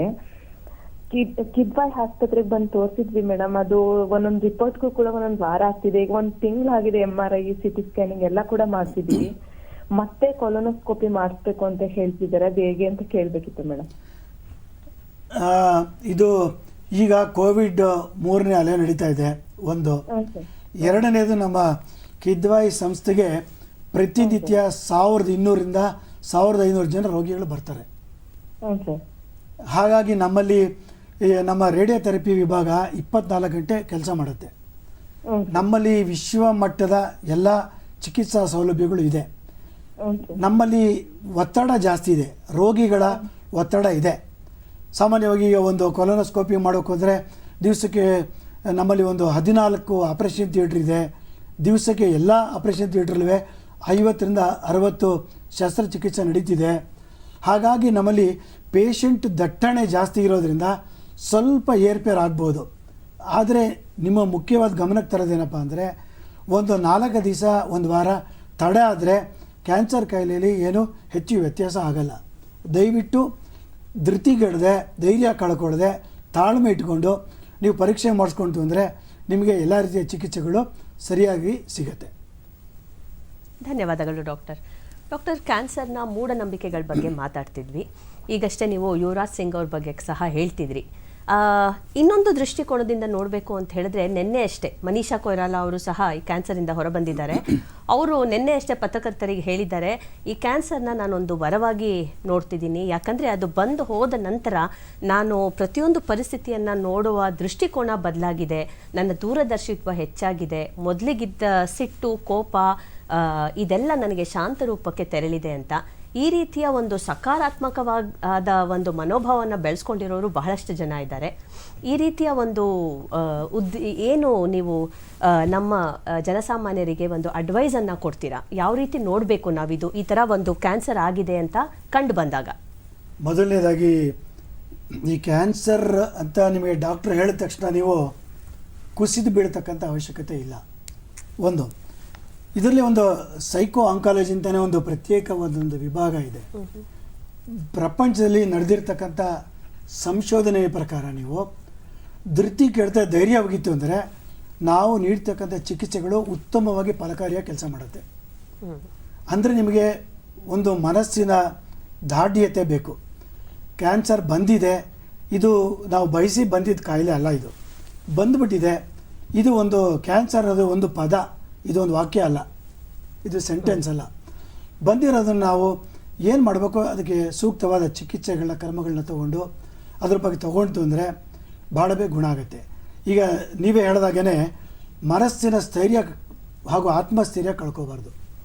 ಕ್ಯಾನ್ಸರ್ ಬಂತು ಅಂದರೆ ಆತ್ಮಸ್ಥೈರ್ಯ ಕಳ್ಕೊಳ್ಳೋದೇ ಇತ್ತು ಅಂದರೆ ನಿಮಗೆ ನಾವು ನೀಡೋ ಚಿಕಿತ್ಸೆ ಎಲ್ಲರೂ ಉತ್ತಮವಾಗಿ ಫಲಕಾರಿ ಆಗುತ್ತೆ. ನನಗೆ ಕ್ಯಾನ್ಸರ್ ಬಂದಿದೆ, ಏನೋ ಒಂದು ಆರ್ಗನ್ನ ತೆಗೀಲಿ. ಈಗ ಯಾವುದೋ ಒಂದು ಆರ್ಗನ್ ಇಲ್ಲ ಅಂದರೆ ಅದಿಲ್ಲೇ ಬದುಕ್ಬೋದು ನಾವು. ಇದು ನಮಗೆ ಇರೋ ಕಾಯಿಲೆಯನ್ನು ನಿವಾರಣೆ ಮಾಡ್ಕೊಳ್ಳೋ ಅನ್ನೋ ಒಂದು ಮನಸ್ಥೈರ್ಯ ಬೇಕು. ಮನಸ್ಥೈರ್ಯ ಇಟ್ಕೊಳ್ತು ಅಂದರೆ ನೀವು ಖಂಡಿತ ಕ್ಯಾನ್ಸರ್ನ ಭಾಳ ವಿಶೇಷವಾಗಿ ಫೇಸ್ ಮಾಡಬಲ್ರಿ. ನೀವು ಆ ಧೈರ್ಯನ ಇಟ್ಕೊಂಡು ನೀವು ಮಾಡಬೇಕು. ಅಂದರೆ ಮುಖ್ಯವಾಗಿ ಕ್ಯಾನ್ಸರ್ ಅಂತ ಗೊತ್ತಾದ ತಕ್ಷಣ ಮನಸ್ಥೈರ್ಯ ಕಳ್ಕೊಬೇಡಿ, ಆತ್ಮಸ್ಥೈರ್ಯವನ್ನು ಕುಗ್ಗಿಸ್ಕೋಬೇಡಿ. ಅದು ಭಾಳ ಮುಖ್ಯವಾದ ವಿಷಯ. ಮತ್ತೊಂದು ಕರೆ ಇದೆ ಡಾಕ್ಟರ್. ಬಾಬುರಾವ್ ಕುಲಕರ್ಣಿ ವಿಜಯಪುರದಿಂದ. ಬಾಬುರಾವ್ ಅವರೇ ಹೇಳಿ. ಹಲೋ ಹಲೋ, ಹೇಳಿ ಸರ್. ಈಗ ಒಟ್ಟಾರೆ ಕ್ಯಾನ್ಸರ್ ಬರದ ಹಾಗೆ ಏನಾದರೂ ಮುಂಜಾಗ್ರತೆ ಕ್ರಮಗಳನ್ನು ಕೈಗೊಳ್ಳಬಹುದಾ ಹೇಗೆ? ಭಾಳ ಉತ್ತಮವಾದ ಪ್ರಶ್ನೆ. ನಾವಿಡೀ ಪ್ರಪಂಚ ಸಾಕಷ್ಟು ತಲೆ ಕೆಡಿಸ್ಕೊಂಡಿರೋದು ಇದರಿಂದನೇ. ಕ್ಯಾನ್ಸರು ಬರ್ದಿರೋ ಹಾಗೆ ತಡೆಗಟ್ಟಕ್ಕೆ ಒಂದು ಪೂರ್ತಿ 100% ನಿರ್ಮೂಲನ ಮಾಡ್ತೀವಿ ಅಂತ ಹೇಳೋದಿಲ್ಲ. ಉತ್ತಮವಾದ ಜೀವನ ಶೈಲಿ ಈಗಿನ ಕಾಲದಲ್ಲಿ ಒಂದು ನಮ್ಮ ಸೆಡೆಂಟ್ರಿ ಲೈಫ್ ಸ್ಟೈಲು ಅಂದರೆ ಆರೋಗ್ಯಕರವಾದ ಜೀವನ ಶೈಲಿನೇ ಬಿಟ್ಬಿಟ್ಟಿದ್ದೀವಿ. ಮನೆಯೊಳಗೆ ವಾಷಿಂಗ್ ಮೆಷಿನ್ ಬಂದು ಕೂತಿದೆ, ಆಮೇಲೆ ಮಿಕ್ಸರ್ ಬಂದು ಕೂತಿದೆ, ಗ್ರೈಂಡರ್ ಬಂದು ಕೂತಿದೆ, ಡಿಶ್ ವಾಷರ್ ಬಂದು ಕೂತಿದೆ. ನಾವು ಯಾವುದಕ್ಕೂ ದೇಹಕ್ಕೆ ಶ್ರಮ ನೀಡೋ ಅವಶ್ಯಕತೆಯೇ ಇಲ್ಲ. ಆ ಒಂದು ಯಾಂತ್ರಿಕವಾದ ಬದುಕು ನಡೆಸ್ತಾ ಇದ್ದೀವಿ ನಾವು. ಯಾವ ವ್ಯಕ್ತಿ ಉತ್ತಮವಾದ ಜೀವನ ಶೈಲಿ ಅಂದರೆ ತಂಬಾಕು ಸೇವನೆ ಬಿಟ್ಬಿಡಿ, ಮದ್ಯಪಾನ ಕಡಿಮೆ ಮಾಡಿ, ಉತ್ತಮವಾದ ಅತಿ ಮಾಂಸ, ಕರಿದ ಪದಾರ್ಥಗಳು, ಕೊಬ್ಬಿನ ಅಂಶಗಳು ಇರ್ತಕ್ಕಂಥ ಒಂದು ಪದಾರ್ಥಗಳನ್ನ ತಿನ್ನೋದು ಬಿಟ್ಬಿಟ್ಟು ದಿನನಿತ್ಯ ಒಂದು ದಿವಸ ತಪ್ಪದೆ ನೀವು ವ್ಯಾಯಾಮ ಮಾಡಿಕೊಂಡು ಆರೋಗ್ಯಕರವಾದ ಯೋಗ ಇರ್ಬೋದು, ಪ್ರಾಣಾಯಾಮ ಇರ್ಬೋದು, ಧ್ಯಾನ ಇರ್ಬೋದು, ಇವನ್ನೆಲ್ಲ ಮಾಡಿಕೊಂಡು ನೀವು ಈ ದುಶ್ಚಟಗಳಿಂದ ದೂರ ಉಳ್ಕೊಂಡು ಅಂದರೆ ನೀವು 80% ಕ್ಯಾನ್ಸರ್ ಬರೋದನ್ನ ತಡೆಗಟ್ಟಬಹುದು. ಎರಡನೇದು ಮುಖ್ಯವಾದ ಕಾರಣ, ಇತ್ತೀಚೆಗೆ ಜನಗಳಿಗೆ ಒಂದು ದೈಹಿಕವಾದ ಶ್ರಮವೇ ಇಲ್ಲದೆ ಅತಿಯಾದ ಬೊಜ್ಜು ಬೆಳೆಸ್ಕೊಳ್ತಾ ಇದ್ದಾರೆ. ಈಗ ಭಾಳ ಆತಂಕಕಾರಿ ವಿಷಯ ಅಂತ ಹೇಳಿದ್ರೆ, ಈ ಒಂದು 15-20 ವರ್ಷದಲ್ಲಿ ವಿಶ್ವ ಆರೋಗ್ಯ ಸಂಸ್ಥೆ ಪ್ರಕಾರ ಈ ಭಾರತ ದೇಶ ಅತಿ ಬೊಜ್ಜು ಇರ್ತಕ್ಕಂಥ ದೇಶ ಅಂತ ಆಗತ್ತೆ ಅಂತ ಒಂದು ಎಚ್ಚರಿಕೆ ಕೊಟ್ಟಿದ್ದಾರೆ. ದೇಹದಲ್ಲಿ ಅತಿಯಾದ ಬೊಜ್ಜು ಸೇರಿಸ್ಕೊಂತು ಅಂದರೆ, ಕೊಬ್ಬು ಸಂಗ್ರಹಣೆ ಆಯಿತು ಅಂದರೆ, ಈ ಕೊಬ್ಬು ಸಾಮಾನ್ಯವಾಗಿ ಹೆಣ್ಣು ಮಕ್ಕಳಲ್ಲಿ ಇದು ದೇಹದಲ್ಲಿರ್ತಕ್ಕಂಥ ಕೊಬ್ಬು ಈಸ್ಟ್ರೋಜನ್ ಹಾರ್ಮೋನ್ ಆಗಿ ಪರಿವರ್ತನೆಗೊಳ್ಳುತ್ತೆ. ಇದರಲ್ಲಿ ಏರ್ಪೇರ್ ಆದ ತಕ್ಷಣ ಸ್ತನದ ಕ್ಯಾನ್ಸರು ಅಥವಾ ಬೇರೆ ಈ ಥರ ಹಾರ್ಮೋನ್ ಸಂಬಂಧಿ ಕ್ಯಾನ್ಸರ್ಗಳು ಬರೋ ಸಾಧ್ಯತೆ ಹೆಚ್ಚಾಗಿರುತ್ತೆ. ನಾವು ಮುಂಚೆ ಬಹುಶಃ 13-14 ವರ್ಷಕ್ಕೆ ಹೆಣ್ಣುಮಕ್ಕಳು ಋತುಮತಿ ಆಗ್ತಾಯಿದ್ರು. ಈಗ ನಾವು ಕಂಡಾಗೇ 9 ವರ್ಷ 10 ವರ್ಷಕ್ಕೆಲ್ಲ ಅವರು ಆಗ್ತಿದ್ದಾರೆ. ಬಹುಶಃ ಮಕ್ಕಳೊಳಗೆ ನಾವು ಒಂದು ಉತ್ತಮವಾದ ಜೀವನ ಶೈಲಿ ಕಲಿಸಿಲ್ಲ ನಾವು. ಅವರಿಗೆ ಈಗ ಪಿಜ್ಜಾ ಇರ್ಬೋದು, ಬರ್ಗರ್ ಇರ್ಬೋದು, ಅತಿಯಾದ ಕೊಬ್ಬಿನ ಪದಾರ್ಥಗಳನ್ನ ತಿನ್ನಿಸಿ ನಮಗೇನಂದ್ರೆ ಮಕ್ಕಳು ತುಂಬ ದಪ್ಪಗೆ ಮೈಕೆಟ್ ತುಂಬ್ಕೊಂಡು ಚೆನ್ನಾಗಿದ್ದಾರೆ ಅಂತ ನಮಗೊಂದು ಖುಷಿ ಅದು. ಬಟ್ ನಮ್ಮ ಸಂಶೋಧನೆ ಪ್ರಕಾರ ಚಿಕ್ಕ ವಯಸ್ಸಲ್ಲೇ ಬೊಜ್ಜು ಇರ್ತಕ್ಕಂಥ ಮಕ್ಕಳುಗಳಿಗೆ ಪೂರ್ವ ವರ್ಷಗಳಲ್ಲಿ ಕ್ಯಾನ್ಸರು ಅಥವಾ ಹೃದಯ ಸಂಬಂಧಿ ಕಾಯಿಲೆ ಅಥವಾ ಡಯಾಬಿಟೀಸು ಇವುಗಳು ಬರ್ತಕ್ಕಂಥ ಸಾಧ್ಯತೆ ಹೆಚ್ಚಾಗಿದೆ. ಅಂದರೆ ನೀವು ನಾನು ಹೇಳ್ತಿರೋ ಕಾರಣಗಳೆಲ್ಲ ನೀವು ಉತ್ತಮ ಜೀವನ ಶೈಲಿ ಅಳವಡಿಸ್ಕೊಳ್ತು ಅಂದರೆ ಬರೀ ಕ್ಯಾನ್ಸರ್ ಮಾತ್ರ ಅಲ್ಲ, ಹೃದಯ ಸಂಬಂಧಿ ಕಾಯಿಲೆ ಇರ್ಬೋದು, ಸ್ಟ್ರೋಕ್ ಇರ್ಬೋದು, ಡಯಾಬಿಟೀಸು ಎಲ್ಲವನ್ನೂ ನಿಯಂತ್ರಣ ಮಾಡ್ಬೋದು. ಹೌದು, ಚೆನ್ನಾಗಿ ಹೇಳಿದ್ರಿ ಡಾಕ್ಟರ್. ಮತ್ತೊಂದು ಕರೆ ಇದೆ, ರಾಜೀವ್ ಅವರು ಉಡುಪಿಯಿಂದ. ರಾಜೀವ್ ಅವರೇ, ನಿಮ್ಮ ಪ್ರಶ್ನೆ ಹೇಳಿ. ನಮ್ದು ಸಿಸ್ಟರ್ಗೆ ಹೇಳಿ ಸರ್ ಇದೆ. ಹಲೋ, ಹೇಳಿ ಸರ್. ನಮ್ ಸಿಸ್ಟರ್ಗೆ ಬ್ರೆಸ್ಟ್ ಕ್ಯಾನ್ಸರ್ ಇದೆ. ಅದು ಅದು ಬೆಂಗಳೂರಲ್ಲಿ ಚೆಕ್ ಮಾಡಿದಾಗ ಅವರು ಅದನ್ನ ತೆಗಿಬೇಕು ಅಂತ ಹೇಳಿದ್ರಂತೆ.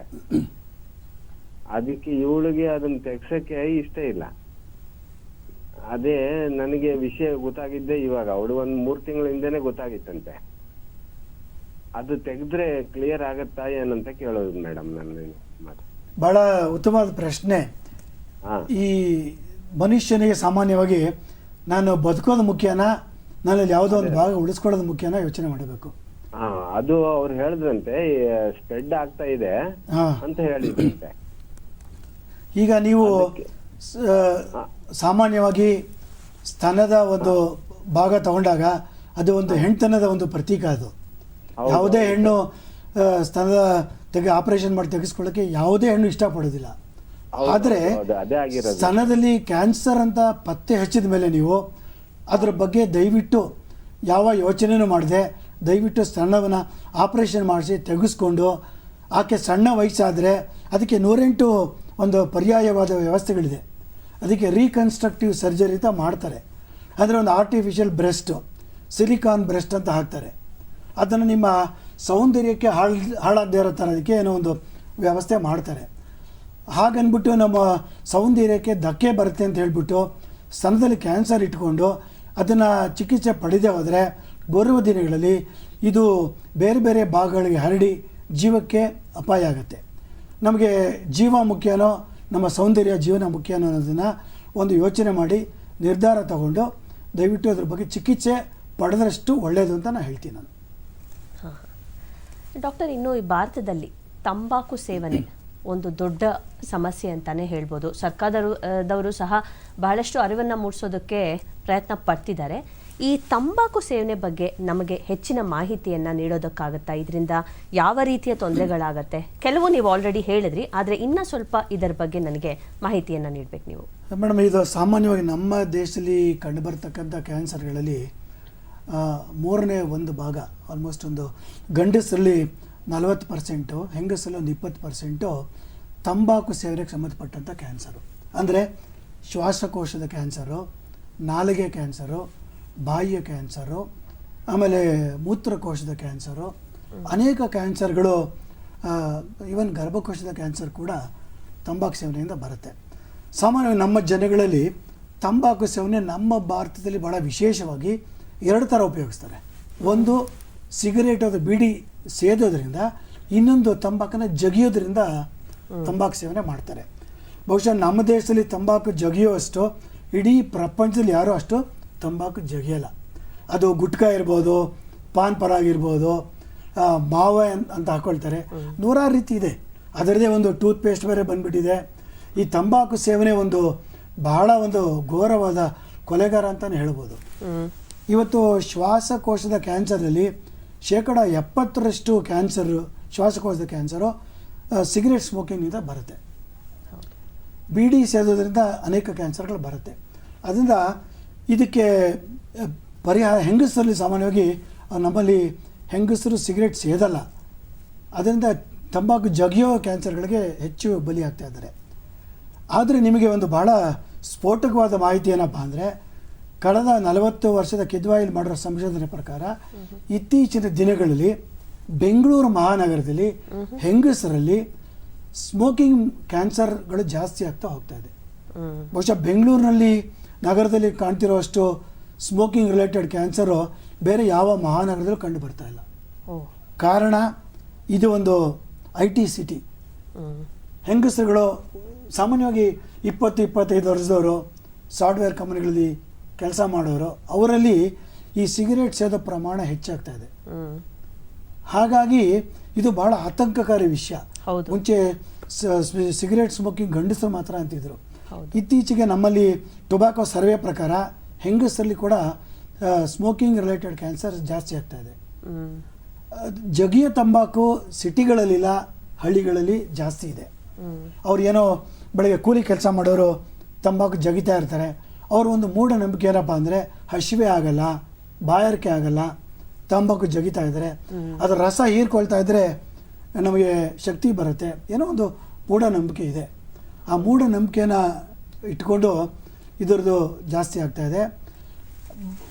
ನಾರ್ತ್ ಈಸ್ಟ್ ಅಲ್ಲಿ ಇದು ತಂಬಾಕು ಸಂಬಂಧಪಟ್ಟ ಕ್ಯಾನ್ಸರು ಅತಿಯಾದ ಪ್ರಮಾಣದಲ್ಲಿದೆ, ಹೆಚ್ಚು. ಹೌದು, ಬಹುಶಃ ಪ್ರಪಂಚದಲ್ಲೇ ಆ ಪ್ರಮಾಣದಲ್ಲಿ ಎಲ್ಲೂ ನೋಡ್ತಾ ಇಲ್ಲ. ಸರ್ಕಾರದವರು ಹಲವಾರು ವರ್ಷಗಳಿಂದ ಅನೇಕ ರೀತಿ ಕಾನೂನು, ನಿಯಮ, ಜಾಗೃತಿ ಎಲ್ಲ ಮಾಡ್ತಾ ಇದ್ದಾರೆ. ಬಟ್ ಇವತ್ತು ಪ್ರಾಬ್ಲಮ್ ಏನಾಗಿದೆ ಅಂತ ಹೇಳಿದ್ರೆ, ಸಿಗರೆಟ್ ಸೇದುವ ರೀತಿ ಧೂಮಪಾನ ಮಾಡೋರೊಳಗೆ 75% ಬೀಡಿ ಸೇರ್ತಾರೆ, 25% ಸಿಗರೆಟ್ ಸೇರ್ತಾರೆ. ಆದರೆ ಮೂಲತಃ ಸರ್ಕಾರಕ್ಕೆ ರೆವಿನ್ಯೂ ಬರೋದು 25% ಸಿಗರೆಟ್. ಇದು ಒಂದು ರೆವಿನ್ಯೂ ಎಕಾನಮಿ, ನಮ್ಮ ಒಂದು ಆರ್ಥಿಕ ಸ್ಥಿತಿ ಮೇಲೆ ಬಹಳ ಒಂದು ಪರಿಣಾಮ ಇದೆ. ಹಾಗಾಗಿ ಇದನ್ನು ಸುಲಭವಾಗಿ ಬ್ಯಾನ್ ಮಾಡ್ತಕ್ಕಂಥದ್ದು ಇದಕ್ಕೆ ಅಷ್ಟು ಸುಲಭವಾದ ಕೆಲಸ ಅಲ್ಲ. ಸರ್ಕಾರ ಅವಿರತವಾಗಿ ಹೋರಾಟ ಮಾಡ್ತಾ ಇದೆ, ಇಂಟ್ರೆಸ್ಟ್ ವಹಿಸ್ತಾ ಇದೆ. ಅದು ಬಹುಶಃ ಅದು ಮುಂದಿನ ದಿನಗಳಲ್ಲಿ ಅದನ್ನು ಒಂದು ಸ್ವಲ್ಪ ನಿಯಂತ್ರಣ ಮಾಡಿ ಜನಜಾಗೃತಿ ಮಾಡಬೇಕು.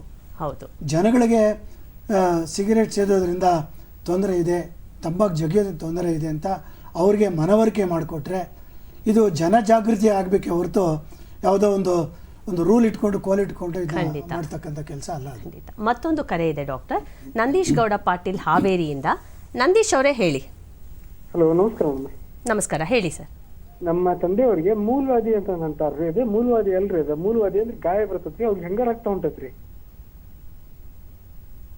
ಹಲೋ ಹೇಳಿ ಹಲೋ ಸರ್, ನಮಸ್ಕಾರ ಸರ್. ಹೇಳಿ ಸರ್, ಪ್ರಶ್ನೆ ಹೇಳಿ. ಮೂಲವಾದಿ ಅಂತ ಅವ್ರಿಗೆ ರಕ್ತ ಹೊಂಟೈತ್ರಿ 1.5 ತಿಂಗಳಿಂದ. ಆ ಮೂಲವಾದಿ ಬಗ್ಗೆ ಒಂದ್ 2-3 ಕಡೆ ಡಾಕ್ಟರ್ ಕಡೆ ತೋರ್ಸ್ಯಾರ್ರಿ ಅವ್ರು. ಅದಕ್ಕೇನ್ ರಿಸಲ್ಟ್ ಸಿಗೋಲ್ರಿ ಅದು? ಮೂತ್ರ ಮಾಡುವಾಗ ರಕ್ತ ಬರ್ತಾ ಇದೆ, ಮೂಲವ್ಯಾಧಿ ಪೈಲ್ಸ್. ಇದು ಮೂಲವ್ಯಾಧಿ ಕಾಯಿಲೆ, ಕ್ಯಾನ್ಸರ್ ಅಲ್ಲ, ಅದೇ ಒಂದು ಬೇರೆ ಒಂದು ತೊಂದರೆ. ಬಟ್ ಮೂಲವ್ಯಾಧಿ ಅನ್ನೋದನ್ನ ನಾವೇ ನಿರ್ಧಾರ ಮಾಡೋಕ್ಕಿಂತ ವೈದ್ಯರು ಪರೀಕ್ಷೆ ಮಾಡಿ, ಹುಬ್ಬಳ್ಳಿ ಎಲ್ಲಾ ಕಡೆ ಡಾಕ್ಟರ್ ಕಡೆ ತೋರಿಸಿವ್ರಿ. ಮೂಲವ್ಯಾಧಿ ಅಂತ ಅವರು ಅದಕ್ಕೊಂದು ಪಟ್ಟಿ ಹಚ್ಚಲಿಕ್ಕೆ ವೈದ್ಯರು ತಪಾಸಣೆ ಮಾಡಿ ಹೇಳ್ತಾರೆ. ಅವರು ಸಾಮಾನ್ಯವಾಗಿ ವೈದ್ಯರುಗಳು, ಶಸ್ತ್ರಚಿಕಿತ್ಸಕರು ಅದು ಕ್ಯಾನ್ಸರ್ ಅಲ್ವೋ ಅನ್ನೋದನ್ನ ಪರೀಕ್ಷೆ ಮಾಡಿ ಹೇಳ್ತಾರೆ. ಅವರು ಅದು ಕ್ಯಾನ್ಸರ್ ಅಲ್ಲ ಅಂದರೆ ನೀವು ಅದರ ಬಗ್ಗೆ ಹೆಚ್ಚು ತಲೆ ಕೆಡಿಸ್ಕೊಳ್ಳೋ ಅವಶ್ಯಕತೆ ಇಲ್ಲ. ಇವತ್ತಿನ ಮೂಲವ್ಯಾಧಿಗೆ ಏನು ಚಿಕಿತ್ಸೆ ನೀಡಬೇಕು ಆ ಚಿಕಿತ್ಸೆ ನೀವು ಕೊಡಿಸ್ಬೋದು. ಆದರೆ ಇವ್ರು ಕೇಳಿದ್ದು ಮೂತ್ರದಲ್ಲಿ ರಕ್ತ ಅಂತ. ಮೂಲವ್ಯಾಧಿನ ಮೂತ್ರದಲ್ಲಿ ರಕ್ತ ಬರ್ತಿದ್ಯಾ? ಎರಡೂ ಇದೆಯಾ ಸರ್?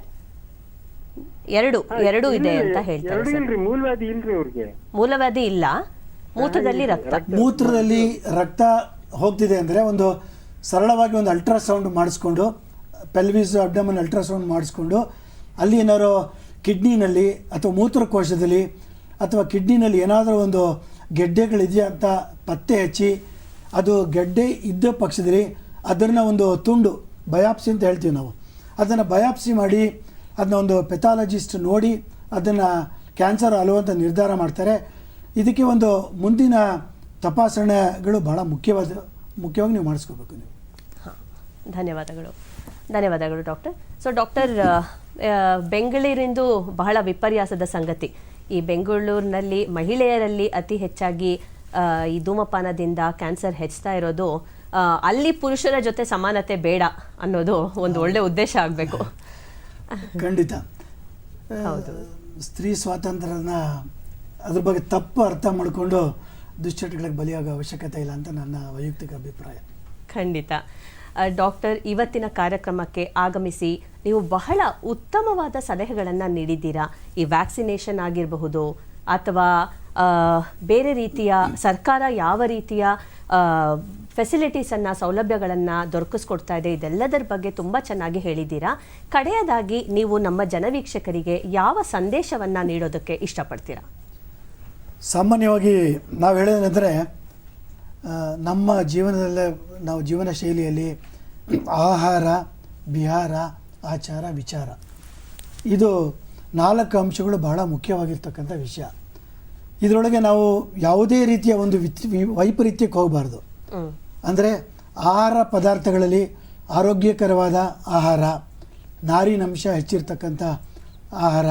ನಮ್ಮ ಹಳ್ಳಿಗಳ ಕಡೆಯಲ್ಲಿ ಏನಾಗ್ಬಿಟ್ಟಿದೆ ಅಂದರೆ ತುಂಬ ತರಕಾರಿ ಬೆಳೀತಾರೆ, ತುಂಬ ಹಣ್ಣುಗಳನ್ನ ಬೆಳೀತಾರೆ, ಅವರನ್ನ ಬಳಸೋದಿಲ್ಲ, ಅದನ್ನು ಸಿಟಿಗೆ ತಂದು ಮಾರ್ತಾರೆ, ಅವರು ಅದನ್ನ ಉಪಯೋಗಿಸೋದೇ ಇಲ್ಲ ಅವರು. ಅದರಿಂದ ಹಿತ್ತಲಲ್ಲಿ ಬೆಳೀತಕ್ಕಂಥ ಒಂದು ಪರಂಗಿ ಹಣ್ಣು ಇರ್ಬೋದು, ಸೀಬೆ ಹಣ್ಣು ಇರ್ಬೋದು, ಅದನ್ನು ಅವರು ತಿನ್ನಲ್ಲ. ಅದನ್ನೆಲ್ಲ ಹಣ್ಣು ತರಕಾರಿಗಳನ್ನ ಹೆಚ್ಚು ಬಳಸಿ, ಸೊಪ್ಪು, ಹಸಿರು ತರಕಾರಿಗಳನ್ನ ಹೆಚ್ಚು ಬಳಸಬೇಕು. ಮುಖ್ಯವಾಗಿ ಉತ್ತಮವಾದ ವ್ಯಾಯಾಮ, ದಿನನಿತ್ಯ ನಿಮ್ಮ ಚಟುವಟಿಕೆಯನ್ನು ಹೆಚ್ಚಾಗಿ ಇಟ್ಕೋಬೇಕು. ದೇಹದ ತೂಕವನ್ನು ನಿಯಮಿತವಾಗಿ ಕಾಪಾಡ್ಕೊಂಡು ಬರಬೇಕು. ಆಮೇಲೆ ದುಶ್ಚಟಗಳಿಂದ ದೂರ ಇರಬೇಕು. ತಂಬಾಕಿರ್ಬೋದು, ಮದ್ಯಪಾನ ಇರ್ಬೋದು, ಅತಿಯಾದ ಮಸಾಲೆ ಪದಾರ್ಥಗಳನ್ನ ಸೇವನೆ ಮಾಡೋದಿರ್ಬೋದು, ಇವುಗಳಿಂದ ದೂರ ಉಳಿಬೇಕು. ಹೆಚ್ಚು ಸೂರ್ಯನ ರಶ್ಮಿಗೆ ಮೈ ಒಡೆದೇ ಇರೋದು, ಅದಕ್ಕಿಂತ ಹೆಚ್ಚಾಗಿ ಸ್ವಯಂ ವೈದ್ಯ ಮಾಡ್ಕೊಳ್ಳೋದು ಬಿಡಬೇಕು.